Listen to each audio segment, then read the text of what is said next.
jamais. Mets les pieds où je veux, Little John. Et c'est souvent dans la gueule.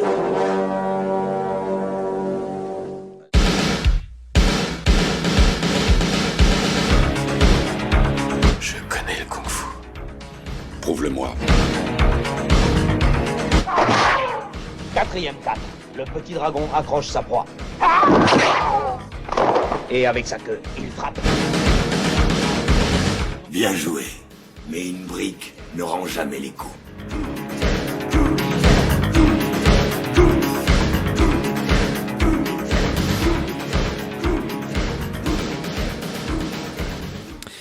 Et bonjour à toutes et à tous et bienvenue dans Aiki dans ton podcast, le podcast qui met les pieds où il veut et c'est souvent dans les oreilles. Et comme à l'accoutumée, mon pote Seb m'accompagnera tout au long de cet épisode. Alors déjà, comment vas-tu mon cher Seb ? Mais salut mon cher Jazz, salut les auditeurs, écoute, très content d'être ici. On fait une émission à 3 avec invité, donc c'est cool. Ouais, c'est cool, ça faisait longtemps. On va pas le faire patienter plus Eh ben longtemps, je non, vais tester tout de suite, évidemment. introduire notre invité. Et bah oui, alors aujourd'hui nous avons un invité spécial, comédien cascadeur, vous l'avez sûrement vu dans Balles perdues 2 et 3, dans lesquels il joue le rôle de Yuri, l'homme de main d'Orès, le grand méchant de l'histoire. Il a tourné pour les plus grands, Verhoeven ou encore John Woo. Il a été la doublure cascade de Jean-Claude Van Damme dans Le Dernier Mercenaire et est apparu entre autres dans HeroCorps, Nero ou encore la super web-série Les Emmerdeurs.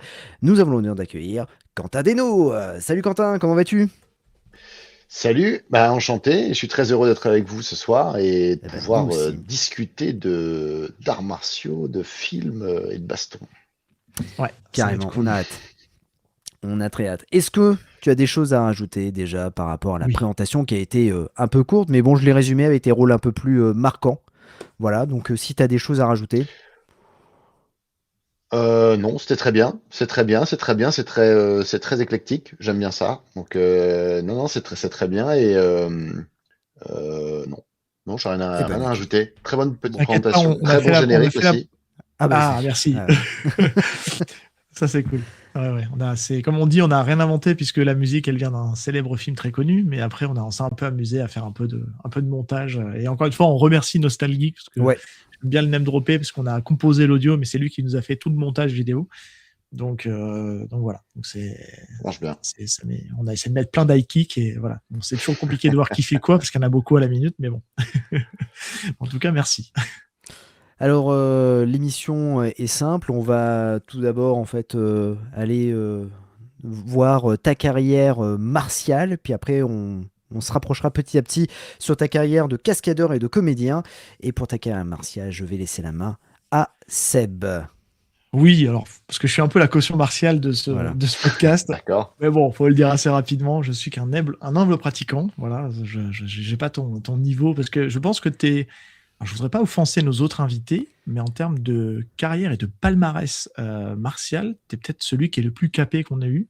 Et donc franchement, déjà bravo pour ça parce que impressionnant. T'es un peu notre Jet Li à la française parce que si je dis pas de bêtises, t'es titré un peu dans le même art martial que Jet Li, si je dis pas de bêtises. Ça c'est du compliment. Et complètement.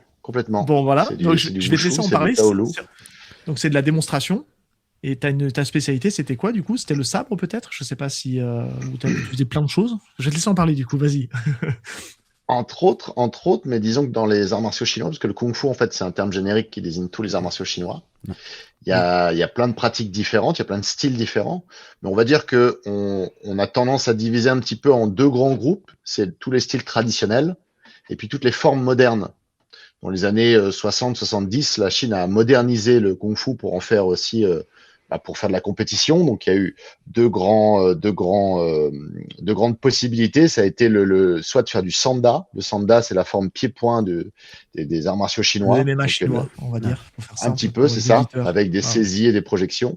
Et puis il y a toute la partie Taolu technique, où les Tao ont été un petit peu modifiés, on va dire, pour être embellis, pour jouer beaucoup plus sur l'esthétisme que sur le martial, même si la base reste toujours martiale.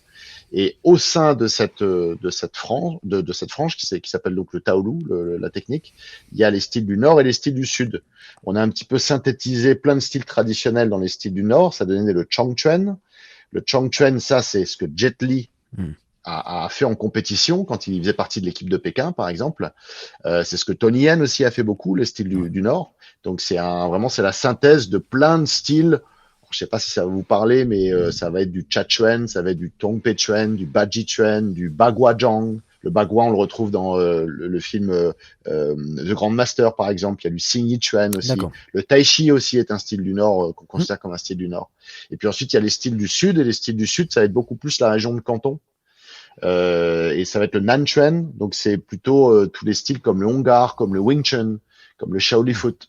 Ça a été très popularisé par les films de Hong Kong. Moi, par exemple, mon maître à Hong Kong, c'est Sifu Mark Houghton. C'est l'élève de Lau Kar-leung. Et Lau Kar-leung, c'était le réalisateur de la 36e chambre de Shaolin ou de Drunken Master 2, par exemple.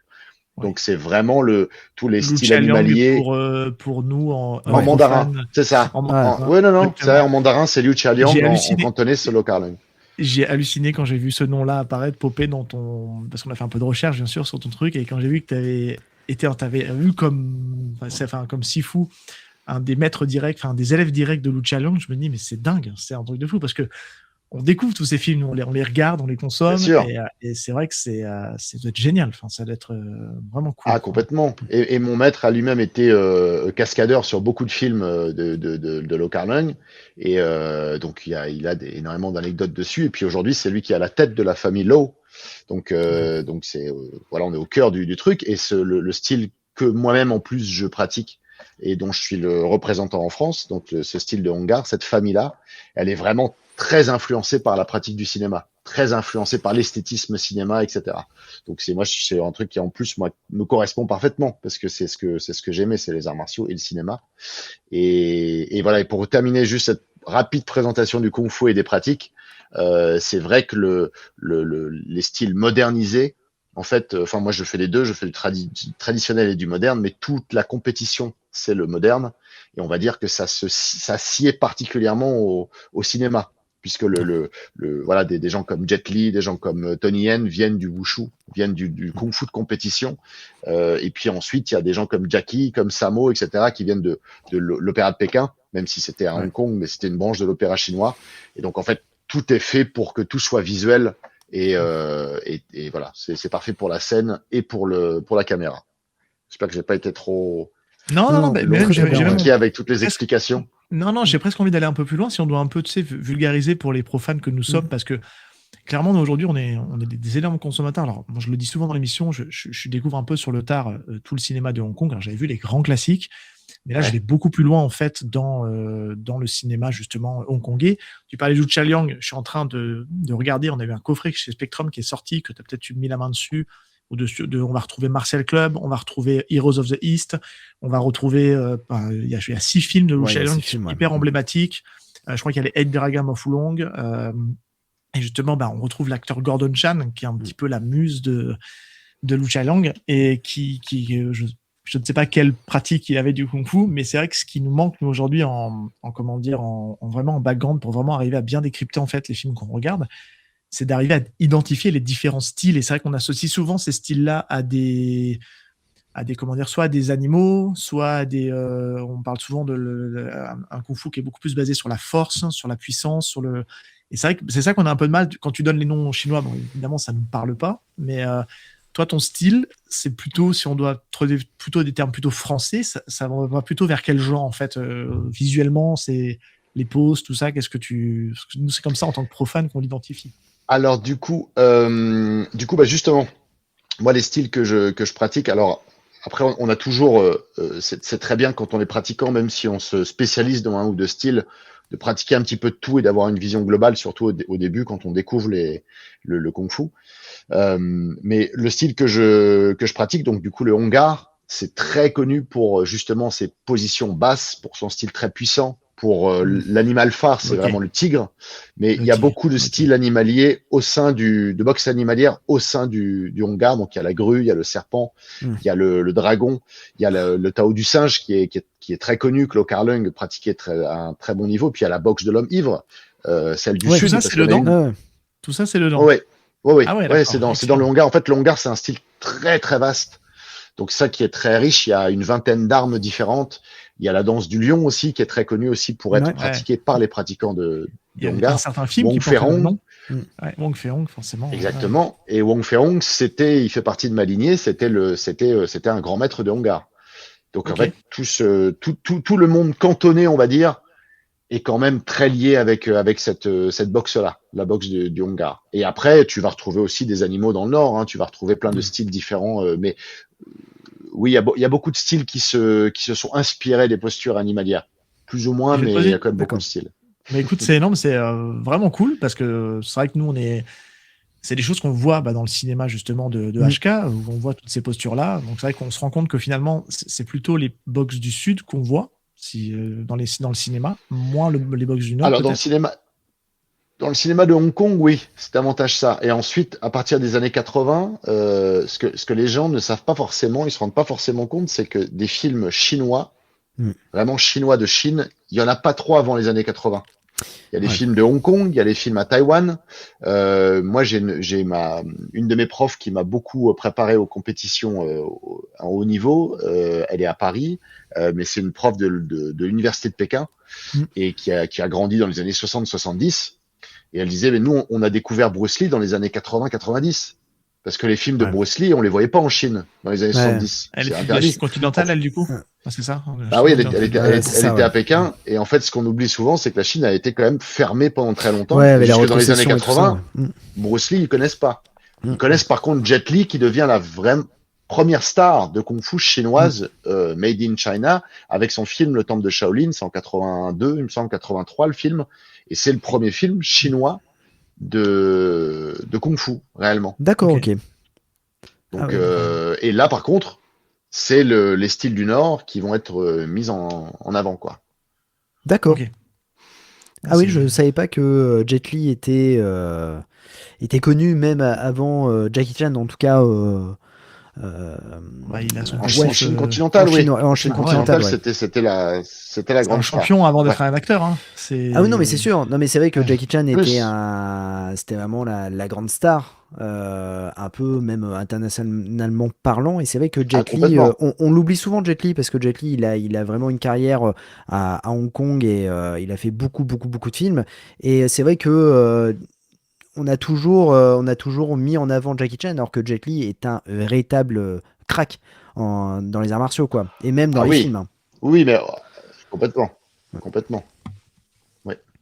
Et toi, sur la partie pratique, du coup, on voit que tu as aussi fait un peu de Wing Chun aussi. Tu as travaillé du Wing Chun aussi. Tu en as Ouais. fait en compétitif. Et non, ça n'existe pas en compétitif, le Wing Chun, du coup. Il y a pas trop de compétitions de Wing Chun, c'est vraiment de la self-défense. Moi, Ok. je l'ai appris, je l'ai beaucoup travaillé à Hong Kong. Je l'enseigne toujours, le Wing Chun. Et j'ai appris ça avec Sifu Cliff Hao Young, qui était l'élève de Wong Chun Leung, qui était le meilleur élève de Yip Man. Ok, incroyable. Et contrairement à C'est Yip incroyable. Man, qui s'est jamais vraiment battu, contrairement à ce qu'on voit dans les films, Yip Man, c'était Oui. pas du tout c'était pas un passionné de baston, c'était plutôt quelqu'un qui était sur le développement du système, on va dire. Ok. Mais beaucoup de ses élèves, par contre, dans les années 60-70, sont vraiment allés tester. Ça se faisait beaucoup à l'époque sur les toits de Hong Kong. On testait son style contre les pratiquants d'autres styles. Ok. Donc ça, c'est une grande époque où ça se bastonnait un peu partout, de manière assez civilisée, hein, mais ça se bastonnait. Mon prof me raconte aussi que ça se bastonnait sur les tournages beaucoup. Tous les gens de différents styles se bastonnaient entre les deux prises. Donc Ok. c'était Tester qui était le meilleur, en fait. c'est ça. Alors il y a des Ok. styles qui sortaient du lot. C'est vrai que le Hongar est connu pour sortir particulièrement du lot parce que c'est un style très dur où on se renforce beaucoup. Donc forcément, quand on est une brique, bah ça aide déjà. Ouais, Ça sûr. aide déjà à gagner des combats, forcément. Et le Wing Chun a dû, on va dire, a dû, mais comme beaucoup d'arts martiaux chinois en fait, hein, les arts martiaux asiatiques. Ce qu'on oublie de dire, c'est qu'en fait, il y a une grosse révolution dans les arts martiaux asiatiques quand les Chinois, les Japonais ont vu débarquer des marins américains qui faisaient 2 têtes de plus qu'eux. En fait, il y a beaucoup de systèmes qui ont dû changer parce que tout d'un coup, ça marchait plus face à un boxeur qui en fait foutait des rousses à tout le monde. Donc, il y a des gens qui se sont adaptés, qui ont fait évoluer leur style, et puis d'autres qui l'ont pas fait, et c'est resté dans un truc assez figé qui aujourd'hui fonctionne plus trop dans le monde dans lequel on est. Ouais. Même si c'est romancé, on le voit un petit peu tout ça, comme dans les films de Donnie Yen avec donc, les Ip Man. Parce que justement, dans le 2, il affronte un boxeur. Bon, c'est Darren Chalavi, qu'on sait qu'il n'est pas boxeur, mais qui fait le boxeur, en tout cas dans le film. Mais c'est vrai que c'est Et le côté des toits, il y a plein de bastons sur les toits. Donc, on se doute bien que c'est romancé. Donc, c'est bien que tu nous apportes aussi un peu de lumière là-dessus. Moi, la question que je me pose, c'est, moi, je viens des arts martiaux japonais, parce que je suis du karaté. Et la question que je me pose, est-ce qu'il y a aussi un système de grades pour différencier les niveaux entre élèves? Après, le sifu, c'est le sifu, ou est-ce que tout le monde est au même niveau? Un peu comme peut faire le Yosekan Budo, où il n'y a pas de système de ceinture, tout le monde a la même ceinture, etc. Comment ça fonctionne dans les arts martiaux chinois? Alors, traditionnellement, il y a pas de grade. On va dire qu'il va y Ok. avoir les disciples qui vont faire la cérémonie du thé et donc qui vont rentrer officiellement dans la lignée. Mhm. Puis ensuite, il y a surtout c'est surtout par ancienneté plutôt que par niveau en fait les grades. Ok. Et après, ça s'est occidentalisé. Donc, Ouais. la fédération internationale a commencé à mettre des duan. C'est l'équivalent des dan en japonais. Mm. Les Européens ont suivi aussi. Et puis, certaines écoles ensuite qui vont mettre un système de ceinture ou de, nous, Ouais. par exemple, dans l'école qu'on a créée avec deux de mes frères d'armes, Fanning, on a un système, c'est plutôt des écussons avec de couleurs ou de représentants des animaux. Donc, c'est parce qu'on se rend compte que les gens aiment ça et puis que c'est bien parce que ça stimule Ah oui. l'apprentissage. Challengeant. Ouais, C'est bien ça. sûr. Mais après, ce qu'on répète toujours aux élèves, c'est que de toute façon, en kung-fu, tu fais 5 mouvements, on sait quel niveau tu as. Tu peux pas mentir. Donc en fait, C'est intéressant ça. ce qui est important, c'est ce qui est important. Puis traditionnellement, c'était ça. Traditionnellement, c'était, en fait, si tu veux montrer ton niveau, tu te bastonnes avec quelqu'un. Et si Ouais. toi, tu peux plus te bastonner, t'envoies un élève se bastonner pour toi, parce que ton élève est censé te représenter. Donc en fait, il y a pas vraiment, enfin, en fait, c'est la vraie façon de mettre en pratique. Parce que on voit le système aussi, la limite du système de Dan, ou la limite de système de ceinture. Ah C'est oui. qu'aujourd'hui, 100%. dans plein de fédérations, tu as des gens qui ont plein de duan et plein de ceintures, et qui sont Ils sont nuls. vraiment pas bons. Oui, faut le dire. Exactement. Ou alors ils se sont reposés sur leur laurier et puis finalement il n'y a Ouais, plus ouais. rien maintenant, ou Ils dans sont- l'école où ils sont, il n'y a plus d'élèves. Ils sont Donc en fait, bedonnants. Enfin, il y a plein c'est de trucs ça. qui. Ouais. Donc Faut c'est pas toujours le crédible. danger. Après, tu as des choses honorifiques, et ça c'est très bien, et puis tu as d'autres manières de développer, de faire développer le fait d'écrire des ouvrages, de faire des recherches, ça fait aussi avancer l'art martial. Mais oui, c'est toujours un peu le piège des grades. Mais moi, je sais qu'en France, parce que moi, j'ai fait du wushu. Oui, Et du coup, c'était avec ceinture. Donc, je l'ai fait dans un club à Saint-Médard-en-Jalles, à côté de Bordeaux. Et du coup, en d'accord. fait, c'était par ceinture. Et pour passer la ceinture, il y avait le fameux, on répétait un kata. Ouais. Et à la fin, je me rappelle, bon, j'étais petit, hein, j'avais 9 ans, mais pour valider la ceinture, le plus difficile, c'était rester en position cavalier. Et en fait, Ouais, le prof arrivait avec un bâton et nous tapait dans les jambes pour voir si on résistait. Et c'était vraiment, ouais, quand j'étais sorti de cette épreuve-là, je m'étais dit, waouh, j'ai ma ceinture, mais je l'ai méritée, quoi. ouais, mais pour ça c'est bien. Pour Ouais, ça c'est très bien en fait de faire c'est comme quand on fait faire les compétitions aux élèves, les premières compétitions, même à ceux qui sont pas très intéressés par la ouais, compétition. En fait, ce qu'on leur dit, c'est que oui, mais la pratique est vraiment différente si tu sais que le 26 avril à midi, tu vas devoir passer devant un jury, ton ouais, Tao. Si tu dois faire un combat dans 2 mois, enfin, c'est pas du tout la même chose qui se passe dans ta ouais. tête et dans ton corps. Donc, effectivement, les passages de grade, c'est très très bien. Et puis de se dire, bon, voilà, pour juin, vous devez faire au moins un grand écart au bout d'un an ou pouvoir rester 3 minutes en mapou sans Ouais. sourciller. C'est sûr que ça Ma pouce, stimule. c'est Et c'est la le position de cavalier, du coup, c'est ça? position du cavalier, ouais. Ok, Donc d'accord. on peut faire des concours comme ça peut être amusant de faire des concours qui restent le plus longtemps, etc. Donc oui, ça peut être une bonne façon de travailler, ça c'est très bien. C'est très bien. C'est juste que le danger, c'est toujours que ça devienne le but premier. Ouais, Et c'est ne pas oublier que le but premier, il est plus global et puis que surtout on fait ça pour soi et voilà, c'est censé développer plein de choses différentes. ouais. Mais c'est moi ce qui m'avait étonné à l'époque, c'était vraiment quand on rentrait dans le dojo, c'était une sorte de respect. Et on était apaisé. Je sais pas, il y avait une ambiance qui faisait que, en fait, par rapport à d'autres sports, parce qu'on avait, juste avant, on avait le kickboxing, et après, il y avait le aikido, et donc parfois, je regardais un peu comment ça se passait au niveau du aikido, et c'est vrai, le aikido, c'était un peu plus dur, alors que le kung-fu, je me rappelle, quand je rentrais dans ce dojo, dans cette salle, je voyais le prof, c'était beaucoup plus apaisé, il y avait directement ce respect, le calme, et tout était dans le non-stress. Tout était dans la concentration et dans la bienveillance. Et ça, c'est vrai que c'est un sport qui m'a toujours attiré et encore maintenant, quand je regarde des vidéos ou autres, je me dis, mais vraiment, c'était vraiment le sport que je trouve dans les sports de combat que j'ai pu faire, c'est vraiment le sport le plus apaisant, on va dire. Il faut que tu y retournes. Je te le dis Oui, 50 oui, fois bah par oui, jour. oui, je sais. Après, après, ça dépend beaucoup du professeur. Oui, voilà, ouais, c'est Ça ça, dépend ouais. beaucoup de l'enseignement et du professeur dans n'importe quelle pratique. Là, tu disais un mot qui est très important, c'est la bienveillance. Mm. Et tu peux avoir tout le meilleur niveau du monde.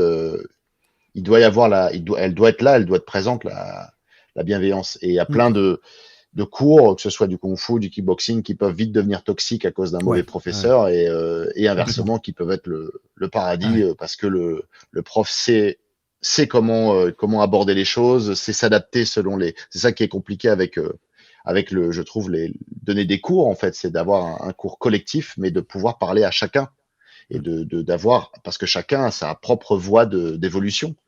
Donc, d'arriver à faire ça et d'insuffler vraiment cette bienveillance, c'est ce qui est le plus important, je pense. Mm.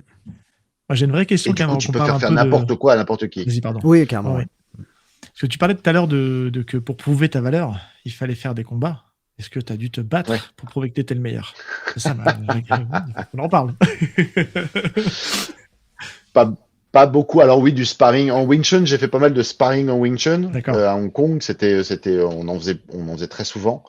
Après, non, après moi j'ai vite été dans la compétition technique Taolu. Ah. Ok. Donc D'accord. pendant très longtemps, c'était pas le combat direct. C'était vraiment la démonstration, c'était le côté aussi athlétique, c'était moi ce qui me passionnait, c'était le maniement des armes aussi. Ouais. Parce que le problème, c'est quand on fait du combat, on fait très peu d'armes, on fait très peu d'acrobatie, on fait très peu de différents styles. Donc il y a un truc qui fait qu'on rentre dedans directement, mais moi j'aimais cet éclectisme aussi dans la technique. Et puis ensuite, quand je suis allé à Hong Kong pour faire vraiment la recherche traditionnelle, là je suis allé un petit peu plus dans le physique, un petit peu plus dans le contact. Et puis pour la petite histoire, moi ça fait 6 ans maintenant, 6 ans que je pratique l'escrime médiévale, Oh, donc ok. européenne. Ok. Et du coup, c'était donc dans lequel moi je fais de l'épée longue. L'épée longue, c'est l'épée médiévale, et donc on est en duel en épée médiévale. Et ça, c'est vraiment ça venait d'une volonté de ma part depuis longtemps, parce que j'avais pratiqué le sabre et c'était mon arme de prédilection depuis 15 ans. Mais en fait, je m'étais jamais battu avec. Je savais pas ce que c'était que je maniais le sabre. Je sais pas si c'est parfaitement, mais en tout cas avec beaucoup de maîtrise, et le bâton et l'épée et la lance et le tribâton, et on a une multitude d'armes qu'on maîtrise très bien, mais finalement on n'a jamais la sensation du combat avec. Et justement, les AMHE, les arts martiaux historiques européens, permettent ça. Et C'est une sorte et là, de par MMA, contre, j'ai je me vu, suis non? Un plus peu. tapé, du coup. Tu tapes fort apparemment. Enfin, j'ai C'est un cru peu voir ça. des vidéos. Alors, Ouais. il y a différents trucs. Il y a ce qu'on appelle le béour. Et le béour, ça, c'est en béour. armure. Oui. Et on se tape énormément. Et puis Oui. ensuite, il y a le mode duel. Donc ça, moi, Ouais. c'est ce que je fais personnellement, qui ressemble un petit peu à l'escrime moderne dans son fonctionnement à points, etc. Et par contre, avec des grosses protections. Et là, on va au contact direct. Donc c'est des vraies frappes Ça se avec termine pas par la mort de l'adversaire, par avec contre, non. des bonnes Non, y a pas de épées. problème là-dessus. Non, non, parce en fait, on part du principe qu'une fois qu'on est transpercé une fois, ça suffit. Il n'y a pas besoin de frapper D'accord. plusieurs fois. Ok. C'est létal. Ah, c'est létal. Donc, du coup, sur ton parcours de compétition, tu es multiple champion de France, donc du coup de Taolong. Tao. Je le prononce Ouais, pas. Taolu. Taolu, voilà, pardon, je suis pas de mal de prononcer. C'est quoi? C'est un global qui est noté? C'est sur une discipline en particulier? Est-ce que tu as Alors, été plusieurs moi, fois c'était dans vraiment plusieurs disciplines? Je te laisse en parler, vas-y. La plupart du temps, 90% du temps, ça a été les styles du Sud. Donc, c'était surtout en fait, en moderne, dans le Sud, il y a 3 disciplines majeures. Il y a le main nue, il y a le sabre du Sud et le bâton du Sud. Donc, je rappelle, le bâton du Sud, c'est le Nangun, Nantao pour le sable du Sud et Nanchuan pour le point, enfin, c'est la boxe du Sud. Et du coup, c'est pour ça surtout que j'ai été champion de France. À chaque fois, c'était dans les styles du Sud.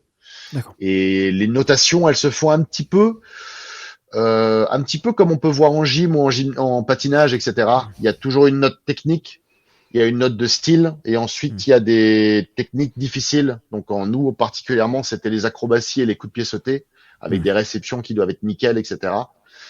Et ça te permet de travailler vraiment ta technique. Il faut qu'elle soit impeccable.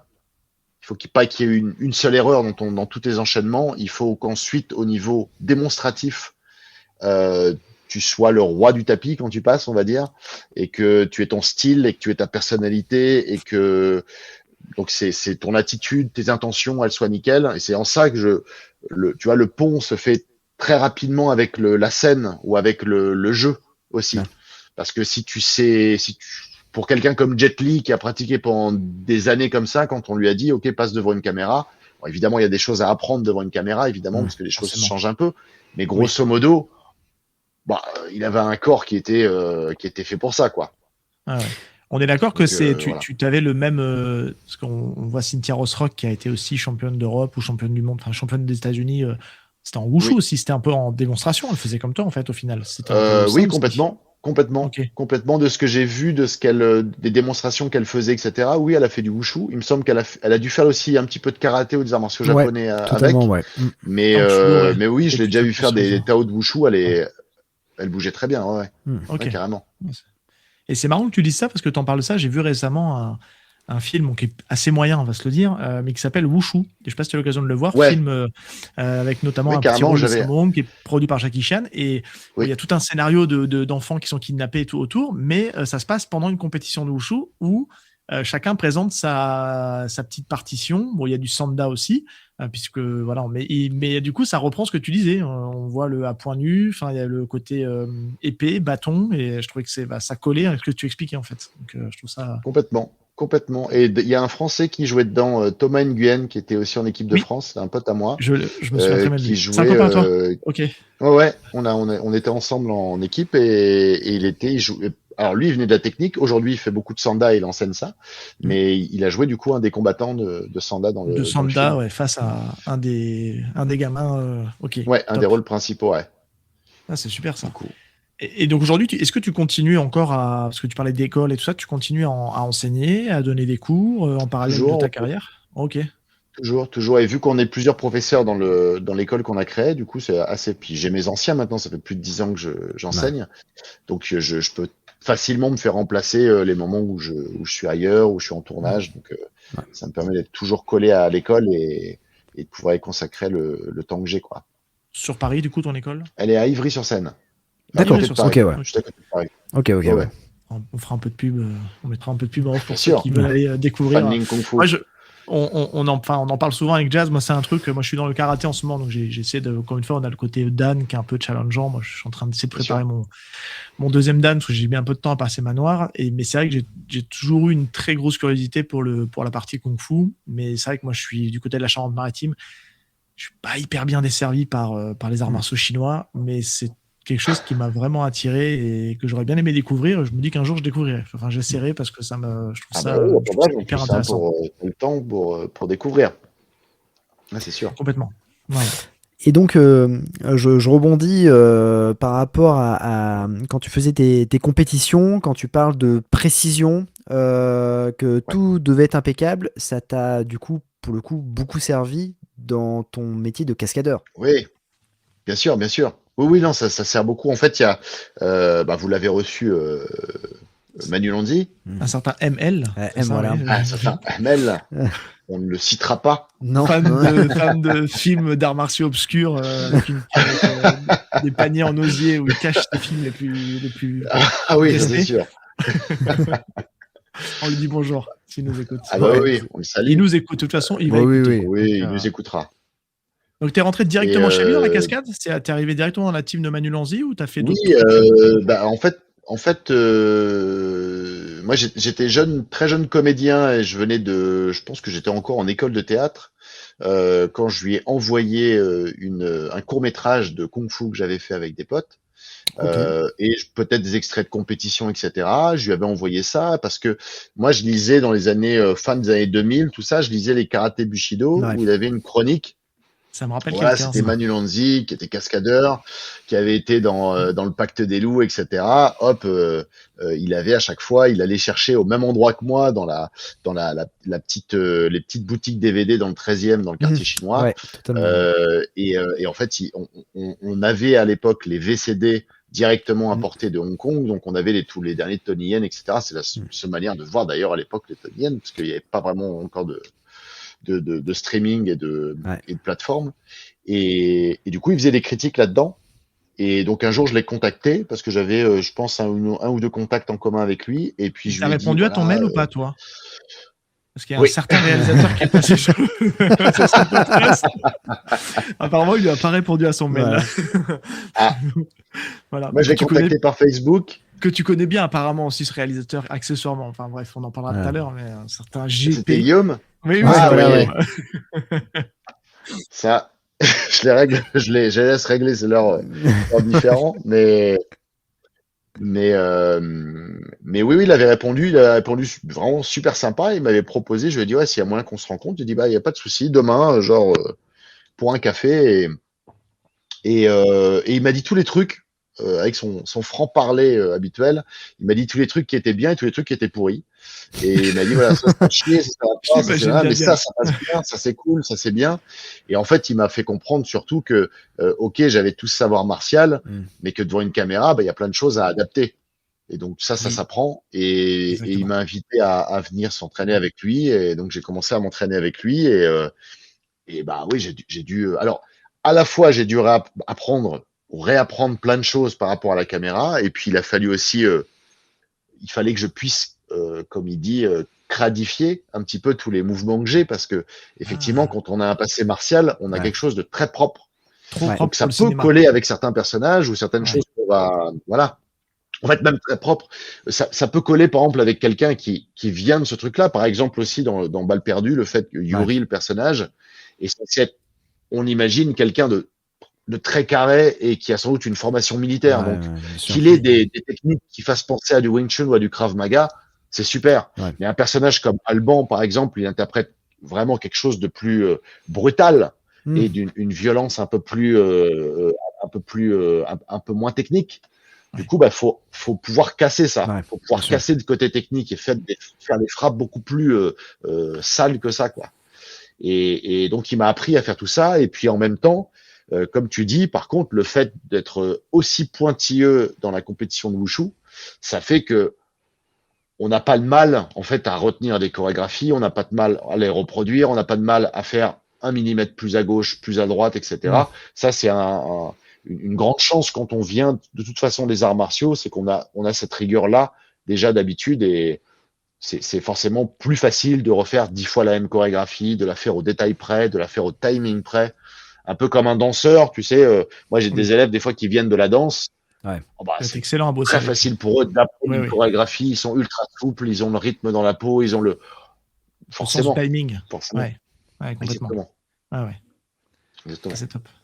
Vas-y, Jazz. Ah oui, non, mais il n'y a pas de souci. En fait, moi, j'ai une question un peu de fan, mais quel effet ça fait d'être la doublure de Jean-Claude Van Damme? Et donc, et en fait, je veux dire, c'est quelle est la dimension d'être la doublure de Jean-Claude Van Damme? C'est-à-dire que tu as été doublure combat ou vraiment doublure sur tout le film Le Dernier Mercenaire? Alors, c'est là où on va couper un peu ce que je vais dire. Non, je déconne. Non, alors j'ai été doublure juste pour ce film-là. Ouais. Oui. Il a eu par là. Hugo Barrier, je me permets de faire une petite exactement. On a reçu Hugo Barrier qui nous en a parlé justement. Donc, complètement. J'aurais dû regarder ce qu'il a dit du coup sur le film. Non, mais disons qu'on a été très mesuré. Voilà. D'accord. Eh ben, je serais très mesuré aussi. Non, en fait, ce qui s'est passé, tout simplement, c'est qu'on s'est retrouvé à faire beaucoup de choses au niveau martial, et je me suis retrouvé à faire beaucoup des scènes de combat et en volume et plus que ce qu'on aurait imaginé, on va dire. Et après, ça s'est très bien passé. Sur le tournage, était super, l'équipe était super. On était à Kiev, en Ukraine, où on a vraiment découvert la ville. Et on a adoré cette ville. On a adoré tous les Ukrainiens qu'on a rencontrés. Et puis, on a travaillé. Enfin, c'est pas, c'était la première fois que je travaillais avec Philippe Guégan. Hugo avait déjà travaillé beaucoup avec Philippe à l'époque, et Philippe Guégan, c'est un régleur comme Manu. C'est un régleur, un chorégraphe, et qui est exceptionnel, qui est génial, qui a une carrière de fou, et qui est quelqu'un de très très gentil, et qui a fait les chorégraphies d'énormément de gros films très connus, comme Taken. Il a bossé sur Danny the Dog, il a bossé sur les taxis, etc. C'est lui le Pacte des loups aussi, je crois, non? Tu parles du Et Pacte du des coup, loups. ça non, c'est pas Philippe Guégan sur le Pacte des loups, c'est C'est Philippe pas Philippe Coq. Coq. Ah, c'est Philippe Coq, je suis Coq, bête. ouais. Oui, pardon, n'importe quoi. C'est On ça. enlèvera ça. Non, on laisse C'est un la Philippe métier aussi, de- mais C'est un Philippe, mais c'est pas le même. pas le même. Pardon. Mais du coup, c'était une super aventure. Après, Jean-Claude, c'est quelqu'un qui est très gentil, qui est très gentil en général, mais qui est l'homme qu'il est, c'est-à-dire c'est une icône, une grande C'est la star, star, ouais.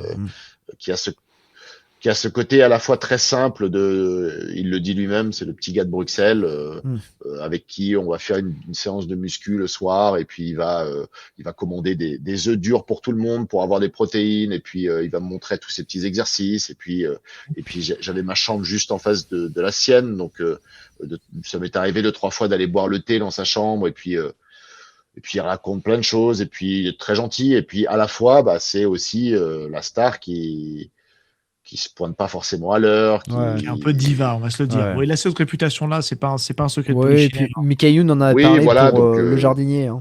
Mickey Youn, lors de la promo, on avait parlé. Hein. Ils l'ont dit que c'était quelqu'un il avait Ouais, il l'avait un peu chargé avec Ragnar Le Breton. Ils avaient expliqué que justement, il travaillait pas le matin, que en fait, il l'attendait pour telle heure et puis il arrivait l'après-midi.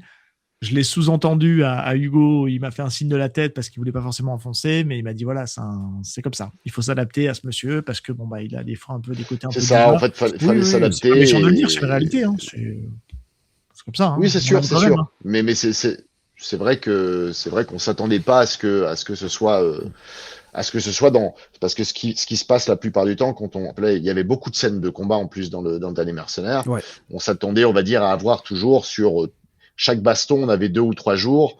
Sur la première, je me rappelle qu'on avait 3 jours. On s'attendait à ce qu'il y ait 2 jours avec lui et puis peut-être une journée avec moi, avec peut-être les quelques plans à rajouter en Ouais, plus. bien sûr. Et en fait, c'est l'inverse qui se passait à chaque fois. C'est que je faisais, moi, les 2 premiers jours, et puis le dernier jour, c'est lui qui venait faire ses gros C'est plans. Ouais, bien sûr. Et forcément, c'est un peu, oui, Donc c'est toi qu'on voit la Alors- plupart du temps sur les kicks, sur les mouvements, sur les combats, Oui. c'est toi quoi, quasiment. Ouais, oui. Ok.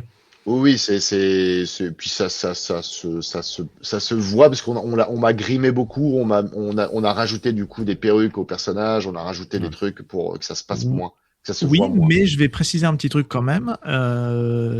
Ça fait l'artifice. Parce Oui, que ouais, clairement, carrément. Ouais.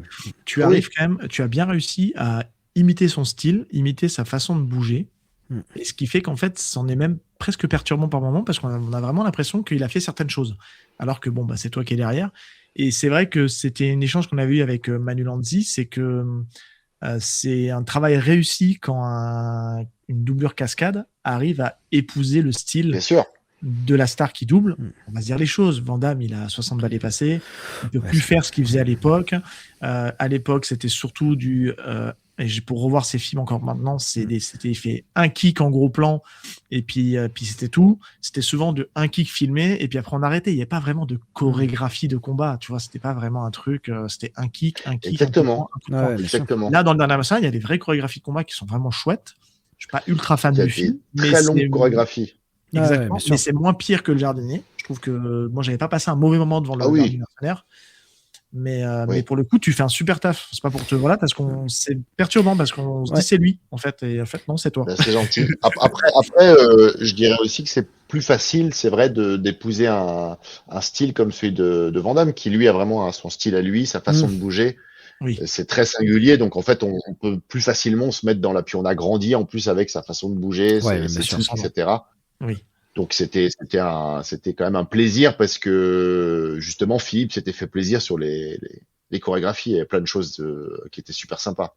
Ah, puis il y a des vraies bonnes idées. Ouais. Pour le coup, je trouve que dans ce film-là, il y a des Les vraies bastons bonnes sont, idées. pour le coup, sont ouais. très créatives et c'était vraiment les, très, les scènes de combat sont très, cool. très Après, bon, c'est l'histoire qui est un peu moins Oui, intéressante. après, Oui, qui est pas forcément. Voilà, bref. Le personnage Mais, du fils caché est un peu. Bon, t'as envie de le gifler, mais bref. C'est de quoi mettre ça, ça n'engage que moi. Mais non, mais c'est vrai qu'on l'avait remarqué parce qu'on avait fait un live sur les films français avec Jean-Claude Van Damme. Ouais. Et notamment quand on est arrivé derrière au niveau du dernier mercenaire, et on avait regardé après le jardinier. C'est vrai qu'on disait que ça faisait illusion. On était pratiquement sûr que Van Damme n'avait pas forcément fait ses cascades, mais en même temps, on se disait. Quand même, c'est quand même assez étrange. Et surtout, quand on avait vu le jardinier, on s'était dit, ah ouais, mais je pense que le dernier mercenaire, il a dû faire des combats. Et donc, c'est vrai que pour le coup, tu as très bien fait ton travail parce que on n'y a vu que Ouais. du feu, quoi.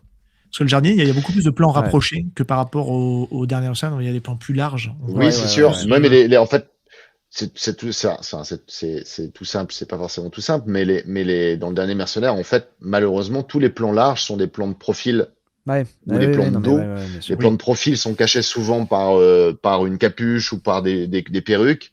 Et en fait, c'est surdécoupé. C'est ça qui est dommage avec en plus Ouais. Ils ces ont pas le choix. chorégraphies-là, c'est qu'en fait, elles auraient été destinées à être. Et quand on avait tourné les prévises à Paris avant de partir là-bas, en fait, il y avait pas mal de longs plans, un peu séquences, etc., qui étaient super sympas, mais impossible à faire parce Tu que peux pas. on voit le La star est visage pas 3 dedans. fois, quoi. Ouais, bah, c'est C'est ça. ça.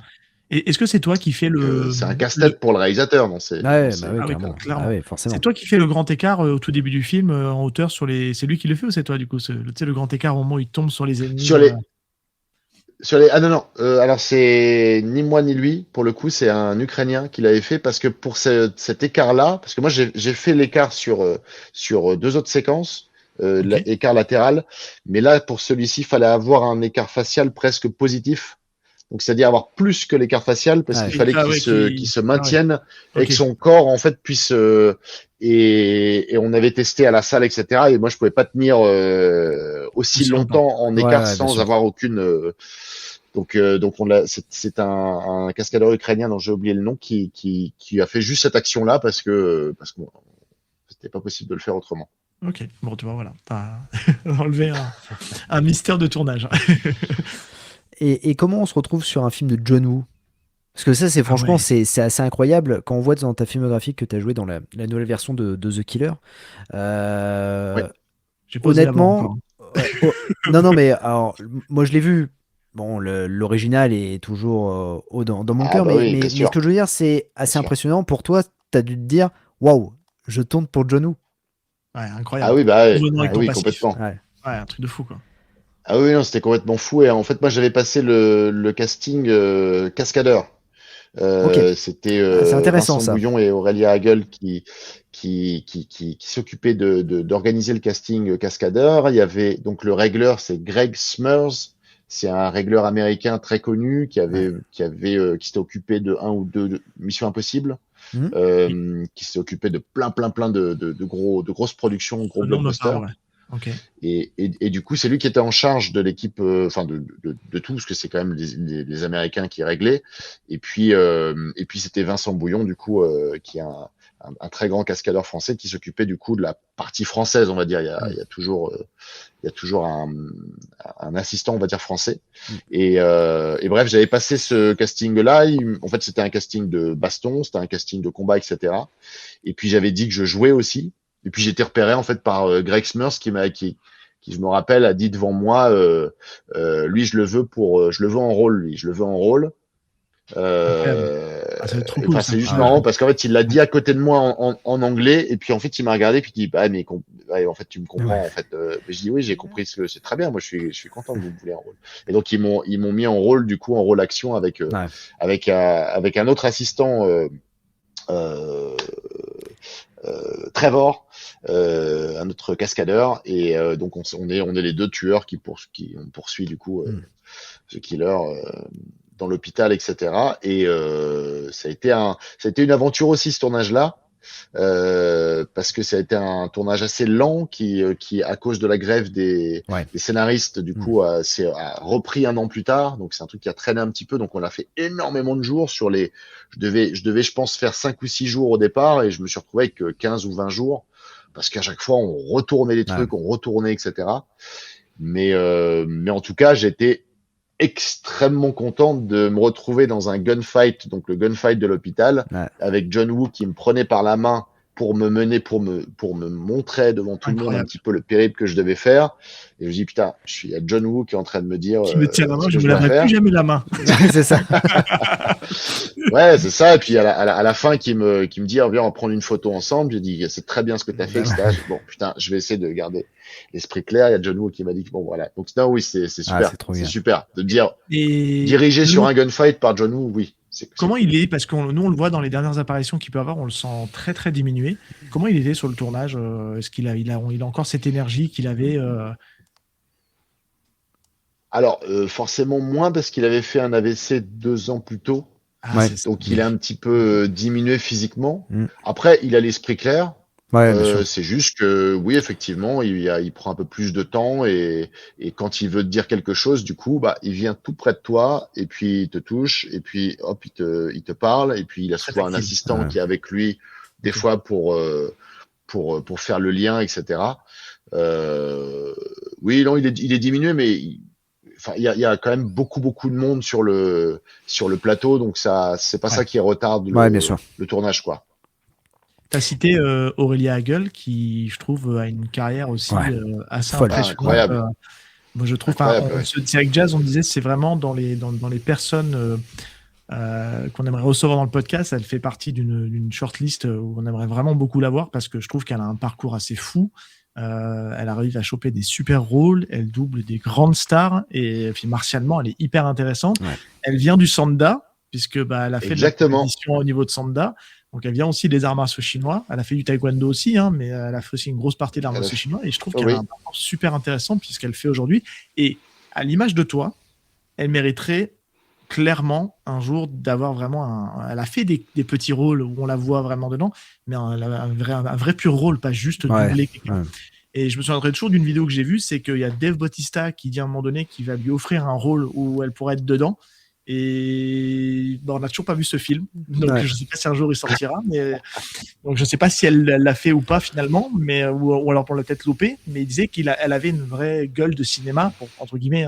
Ouais, parce qu'en plus elle a un physique bien particulier. Aurélia, le fait d'être grande, d'être fine, d'être jolie, et d'avoir ce truc vénère, etc. Elle a vraiment cette particularité. Déjà ouais, et puis elle a déjà une belle baston dans The Killer, même si je sais qu'il y avait plus de trucs qui étaient prévus. Après, c'est ça qui fait aussi que le film... j'étais surpris que le film marche quand même bien. Je veux dire, pas marche commercialement, malheureusement, il n'a pas très bien marché, mais que visuellement, ça marche plutôt bien parce que... Bien sûr. Putain, à chaque fois, on coupait les plans. Il y avait 10 000 trucs qui étaient prévus. Et malgré tout, ça fonctionne quand même pas mal. Bien sûr. Gros le montage derrière. Ah ouais, un sacré montage et puis les images sont belles et le chef-op a fait un super boulot et donc ça sauve tout ça et puis l'ambiance est quand même sympa, mais putain, c'est peut-être franchement j'ai l'impression qu'à chaque fois où moi en tout cas quand j'étais là, quand j'ai tourné, à chaque fois on tournait le quart de ce qu'on devait tourner, quoi. Ça devait être beaucoup plus long, beaucoup plus fourni, beaucoup plus riche. Et c'était très très lent, donc du coup il y avait des tensions sur le tournage aussi parce que ça prenait des heures et des heures pour tourner. C'était c'est un peu le truc qui se passe aussi des fois parfois avec les équipes internationales, c'est que il y a toujours des problèmes un peu de communication, j'ai l'impression, même si tout le monde parle anglais, mais les messages se font en anglais, se font en français, mais se font pas pour certains corps d'équipe. Et puis il y a certaines par exemple, on va avoir, je sais pas, chez les costumiers, on va avoir des Ricains et des Français. Il y a les Français qui ont eu la formation et pas les Ricains, etc. Et donc, il y a toujours plein de problèmes comme ça qui font que ça traîne. Ouais, enfin, c'est vraiment de l'intérieur et au point qu'il y a eu d'ailleurs sur The Killer, je pense qu'il y a eu, je sais pas combien de premiers assistants, parce que le premier assistant en fait a quitté le plateau au bout d'un moment. Il y a eu quelqu'un qui l'a remplacé, Ah. puis quelqu'un qui a été rappelé, puis quelqu'un qui... Et en fait, ça a bien représenté le bordel que c'était. Mais après, c'était génial pour nous. On avait plein de jours en plus, mais Ouais. pour le film, moi, malheureusement. Ouais, C'était un gros temps. à mon avis, Ouais, je me dans- souviens de ce que j'avais lu dans les magazines et autres quand ils avaient annoncé The Killer et que le film mettait du temps et du coup voilà ils parlaient que ouais, c'était compliqué à sortir et c'est pour ça qu'à un moment donné en fait c'est pas que j'y croyais plus à ce film-là mais je me disais ils vont le bazarder et en fait ça a pas loupé puisqu'en fait le film aux États-Unis au lieu de sortir au cinéma parce qu'à la base il devait sortir au cinéma c'était un film pour le cinéma Ouais. il est sorti directement sur Peacock Sur Peacock, où il a eu en fait un petit succès parce que quand même il y avait quand même l'actrice j'ai totalement oublié son nom mais qui commence à avoir aussi comment C'est l'actrice de Game of Thrones. Game of Thrones mais elle avait fait un film je crois que c'est Emmanuel, Emmanuel, oui, ça va revenir. j'ai C'est complètement c'est mangé son prénom l'assistante de Emilia Clarke dans Game of Thrones, mais son nom ouais m'échappe. puis aussi elle avait fait Exactement. un film d'horreur avec des vampires et tout ça qui avait plutôt bien fonctionné Elle est plutôt bien cette actrice en plus. Moi, j'aime ouais, bien, c'est hein, ça. Et puis Omar Sy aussi, qui aux États-Unis commence à avoir une petite carrière. Et c'est vrai qu'ils l'ont mis sur Peacock. Et nous, je pensais pas, honnêtement, je pensais pas qu'on allait l'avoir en France. Je pensais que ça allait être mis directement sur Netflix et tout ça. Et en fait, il y a véritablement eu une sortie Nathalie. ciné. Voilà, Nathalie Ouais. Emmanuel. mais c'est Et- vrai que Nathalie Emmanuel, ouais. Non, non, non, mais on a eu une sortie ciné et on a eu quand même de la com par rapport à ce film-là. Alors que je pensais que le film allait être totalement bazardé. En C'est fait, sûr, c'est voilà, sûr. même à l'international et même en France, voilà, c'était un John Woo et puis on n'allait pas en entendre parler. Bah si, on a eu des bandes annonces, on a eu une bonne com. Omar Sy aussi a fait quelques trucs, quelques présentations par rapport à ce film-là. Et donc voilà, et ça le mérite en fait. Le film a le mérite d'exister parce que bon, bah, voilà, c'est quand même un John Woo. Il a essayé de revenir, il a fait un remake sans véritablement faire un remake. Il a essayé d'innover quelques trucs et voilà. Et puis les bastons sont plutôt bien faites, donc Ah, je Ouais. regarde. voilà. Ouais. Donc- Oui, il se laisse regarder, mais c'est vrai qu'il faut pas Il faut s'attendre abandonner, à, ouais, il faut abandonner à en fait, l'original. voilà, C'est un autre l'original, film, ouais. quoi. Ouais, ouais, Mais totalement. après, moi, ce que j'avais entendu, c'est que je sais plus si c'est Warner qui produit ça, je sais plus quelle est la boîte de prod, mais en fait, voulait refaire un remake de Ouais. toute façon. Ouais, ouais, Et ouais. John Woo avait accepté parce qu'il s'est dit, quitte à ce que le remake soit fait, autant que ce soit Oui, moi voilà, qui le ouais. fasse. Ouais, ouais, bien sûr.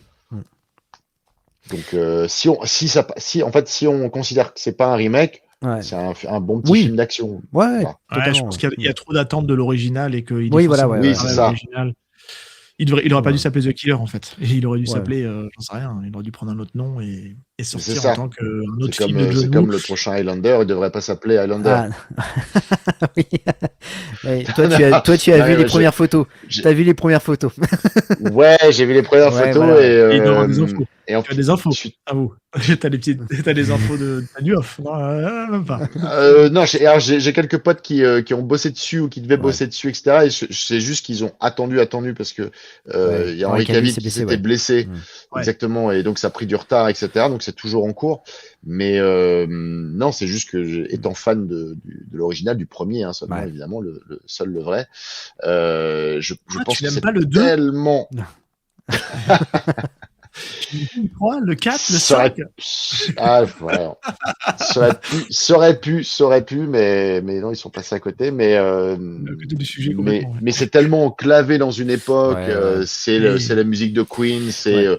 Russell Mulcahy, tout l'univers clipesque du truc. Et aujourd'hui, je pense que si on se détache de ça, je sais pas trop ce qu'ils vont en faire. Donc, Non, j'ai puis un en peu plus, peur Bah, c'est s'il n'y a que- pas Queen dans le remake, Ouais. ça va être compliqué. Hein, parce Puis que, non, mais c'est le film franchement, maudit. C'est le film Ah, maudit. ouais.